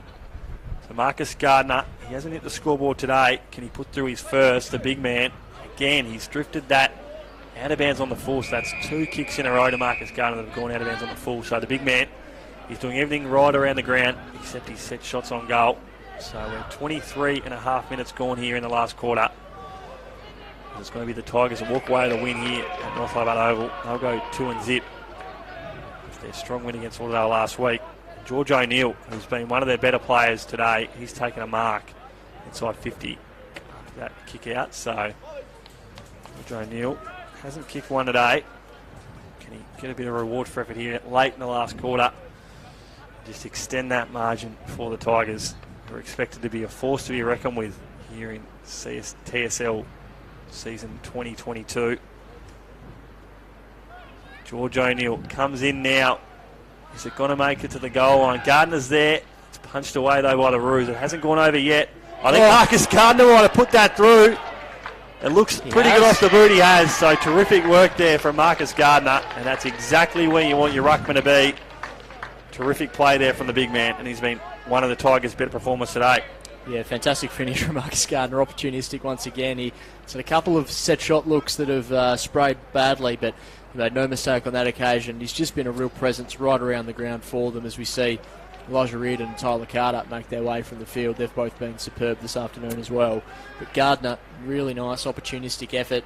And said it a few times about a few players, but a goal that he certainly deserves as well. And now it's party time for the Tigers. 7-11-53 Clarence, Kingborough 14-9-93. Just over 25 minutes gone. Nice bit of ruck play there. Finds Preshaw in the middle of the ground. He kicks to half forward and a strong grab taken out in front. Really nice work there by Ollie Preshaw. He goes into the forward pocket. First of the football is going to be Ryan. Ryan running a bit of a tightrope at the moment. And excellent work on the goal line from Ben Donnelly. Sees it through for a minor score. It's been really good today, Donnelly. He's been in that one-on-one battle all day with Colin Garland. Garland's only kicked the one. He's had a fair bit of the footy. Pretty sure Coach Trent Bourne will be pretty impressed with Ben Donnelly's efforts in the defensive 50 as Tomkinson takes a good mark. Play on says the umpire. Didn't have first hands to that footy. So ball up now just in front of the Tigers bench. So Tomkinson, he's been pretty good again today. He's battled hard in the ruck. Lane comes out. Green gets that one. Comes out to the skipper in Harper. He goes deep. Garland's there. He's got the sit. It's a terrific grab from Colin Garland. That is a great grab from the former Demon. It's a really good grab from Colin Garland. He's had his moments this afternoon, and when the ball's in his vicinity, he always looks dangerous, but that's a fantastic grab and opportunity for him to hit the scoreboard. So Garland, he's kicked one goal. One today. Can he put through his second of the day? He said he's been in that battle with Donnelly all day, and that's not his best off the boot, and was working back, but didn't work back well enough. So he's kicked one goal, two now. Takes Clarence to 7-13-55 to the Tigers 14-9-93. Good mark taken. Well cut off there, though, by the Roos. It's number 34 in Harry Fisher. Just some concentration lapses now for the Tigers late in this game. They know they're going to walk away with a victory here, but good to see the Roos not throwing the towel in early. Aussie, they're going to play this one out of the final siren. So Harry Fisher now. He's going to kick from about 40 out. Sam Duggan on the mark. Can he put through Clarence's 8th goal of the game? Looks pretty straight off the boot. He's going to make the umpire work for it, but it's gone through the big six. It has. So Harry Fisher, looks like that might be his first goal in Roos colours. So the boys get around him. And that one is the 8th goal of the game for the Roos, as we are deep in a time on here in the last quarter at North Hobart Oval. Yeah, nice finish there from Harry Fisher. And as you say, good to see all of his teammates get around him as well. He kicks a nice goal, a consolation prize at this point for his team. But obviously they'll take positive signs out of this final quarter that they're hanging in there. But it's certainly been a day that's belonged to the Kingborough Tigers, and Kingborough 2-1 to start the season. They've really set themselves up well in a season that comes with plenty of expectation and anticipation. They've made a perfect start to the year as we're back in the middle of North Hobart Oval. We've just ticked over 28 minutes in this contest as Lane taps the ball down. Norton first to it, wrapped up in the Lovell tackle. Coming up to half forward now. A couple of players competing for the football. Ball runs out of bounds, and Ryan just might get you to run through who these two teams will be up against in round 3 of the 2022 campaign. Yeah, the massive game next week. Obviously, we talk about Tigers' premiership credentials, and they're going to get a big test next week at home when they play the reigning premiers Launceston. So that's next Saturday at 2 o'clock. The Clarence boys will head up the highway. They'll take on North Lanier UTAS Stadium. That one also coming your way next Saturday at 2 o'clock.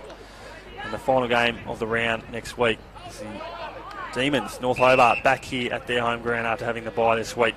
They'll play Glenorchy at home. So I think they get a few players back. Their two recruits, Lockie Dale and Luke Quirk, the boys from Country Victoria. They'll make their debuts should things go their way next week for the Demons. But that's all she wrote here at North Hobart today for these two sides. It's going to be the Tigers walking away winners. 14-9-93 to Clarence 8-13-61. And that was a really strong four-quarter performance from the Tigers. And while Clarence were able to get their way, things on their terms in the second quarter, Aussie, it was really the Tigers that were able to wrestle back the momentum late in that second half and walk away with a pretty resounding victory here in the end. Yeah, absolutely. They've been challenged on multiple occasions today, Kingborough, just like they were last week against Lauderdale. But so far, they have shown they're well and truly up to the task in season 2022. A really strong performance, as you said.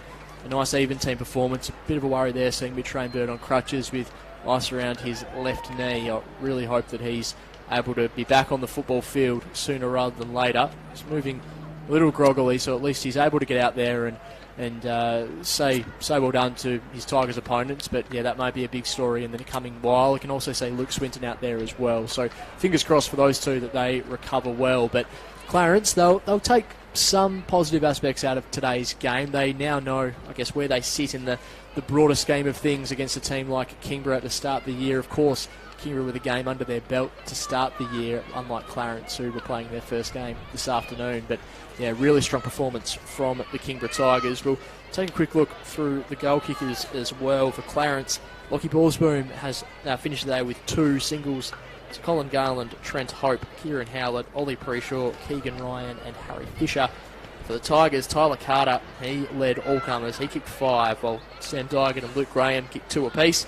Singles to Jordan Lane, Lockie Clifford, Connor Salter and Kieran Lovell. As we've said a few times already, a really even performance from the Kingborough Tigers Footy Club, and that match against Launceston next week promises to be a mouth-watering contest. Ryan Rosendale, really looking forward to seeing how that one unfolds. But before we depart North Hobart Oval this afternoon, we did lay down the challenge to you midway through that final term for you to give us your 3-2-1 votes for the game. Before you give us a 3-2-1, give us a couple of the players who were perhaps a little unlucky from either side to miss out on votes. Yeah, I thought Keegan Ryan was really good for the Roos. He was very good in the opening half, so I thought he deserved a mention. I thought the skipper, Jared Harper, really worked his way into the game really well, especially when the Roos were starting to get a run on in that second quarter and early in the third quarter. I thought he was very serviceable for his side, and for the Roos, I thought, for the Tigers, I should say, sorry, I thought Lockie Clifford worked his way into the game very well. But the 3-2-1, Aussie, I think fair to say Tyler Carter was probably the most damaging man on the ground, kicked 5 and gave off 3 himself. So when the ball went inside 50, I thought he was pretty damaging. I thought Eddie Cole did a lot of his work in the opening half and early in the third quarter, but when the footy was there to be won, I thought Eddie Cole really stamped his authority in that midfield battle. And I thought the game of George O'Neill, especially across that half forward and wing line, I thought he was really good and finished off with a goal late in the game. So yeah, I thought George O'Neill was really good and deserves a special mention. Like your work, Ryan Rosendale. Pleasure bringing today's action with you, as always. Thank you for tuning in to the Daily Potato Co. TSL live stream, of course, every game throughout the 2022 season. It's been brought to you on the AFL Tasmania YouTube channel, with thanks to our partners at Daily Potato Co. It's the Kingborough Tigers who run out convincing winners this afternoon, largely thanks to that man you just highlighted, Ryan, Tyler Carter, who's laid down an early challenge to be well and truly a contender for the Hudson Medal this season. It's only round 2, but plenty of exciting football has already taken place, and the Kingborough Tigers look like being a team to beat in season 2022. Here at North Hobart Oval, we've got the SFL coming up now between Clarence and North Hobart. Big game for the start of the SFL women's season, but from the TSL perspective, it's the Kingborough Tigers who run out winners at North Hobart Oval. Thank you for your company. Thanks to Simon DeLittle on the camera and Ash Wilkes back in the studio. Round 3 action coming up next weekend. We'll see you then.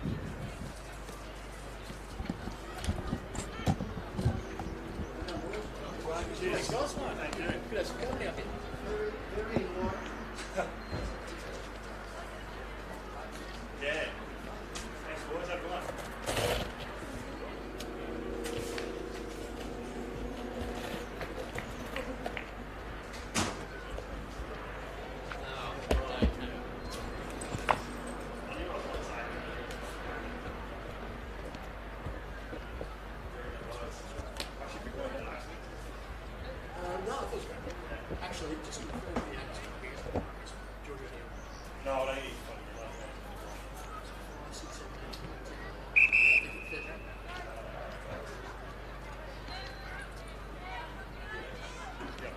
to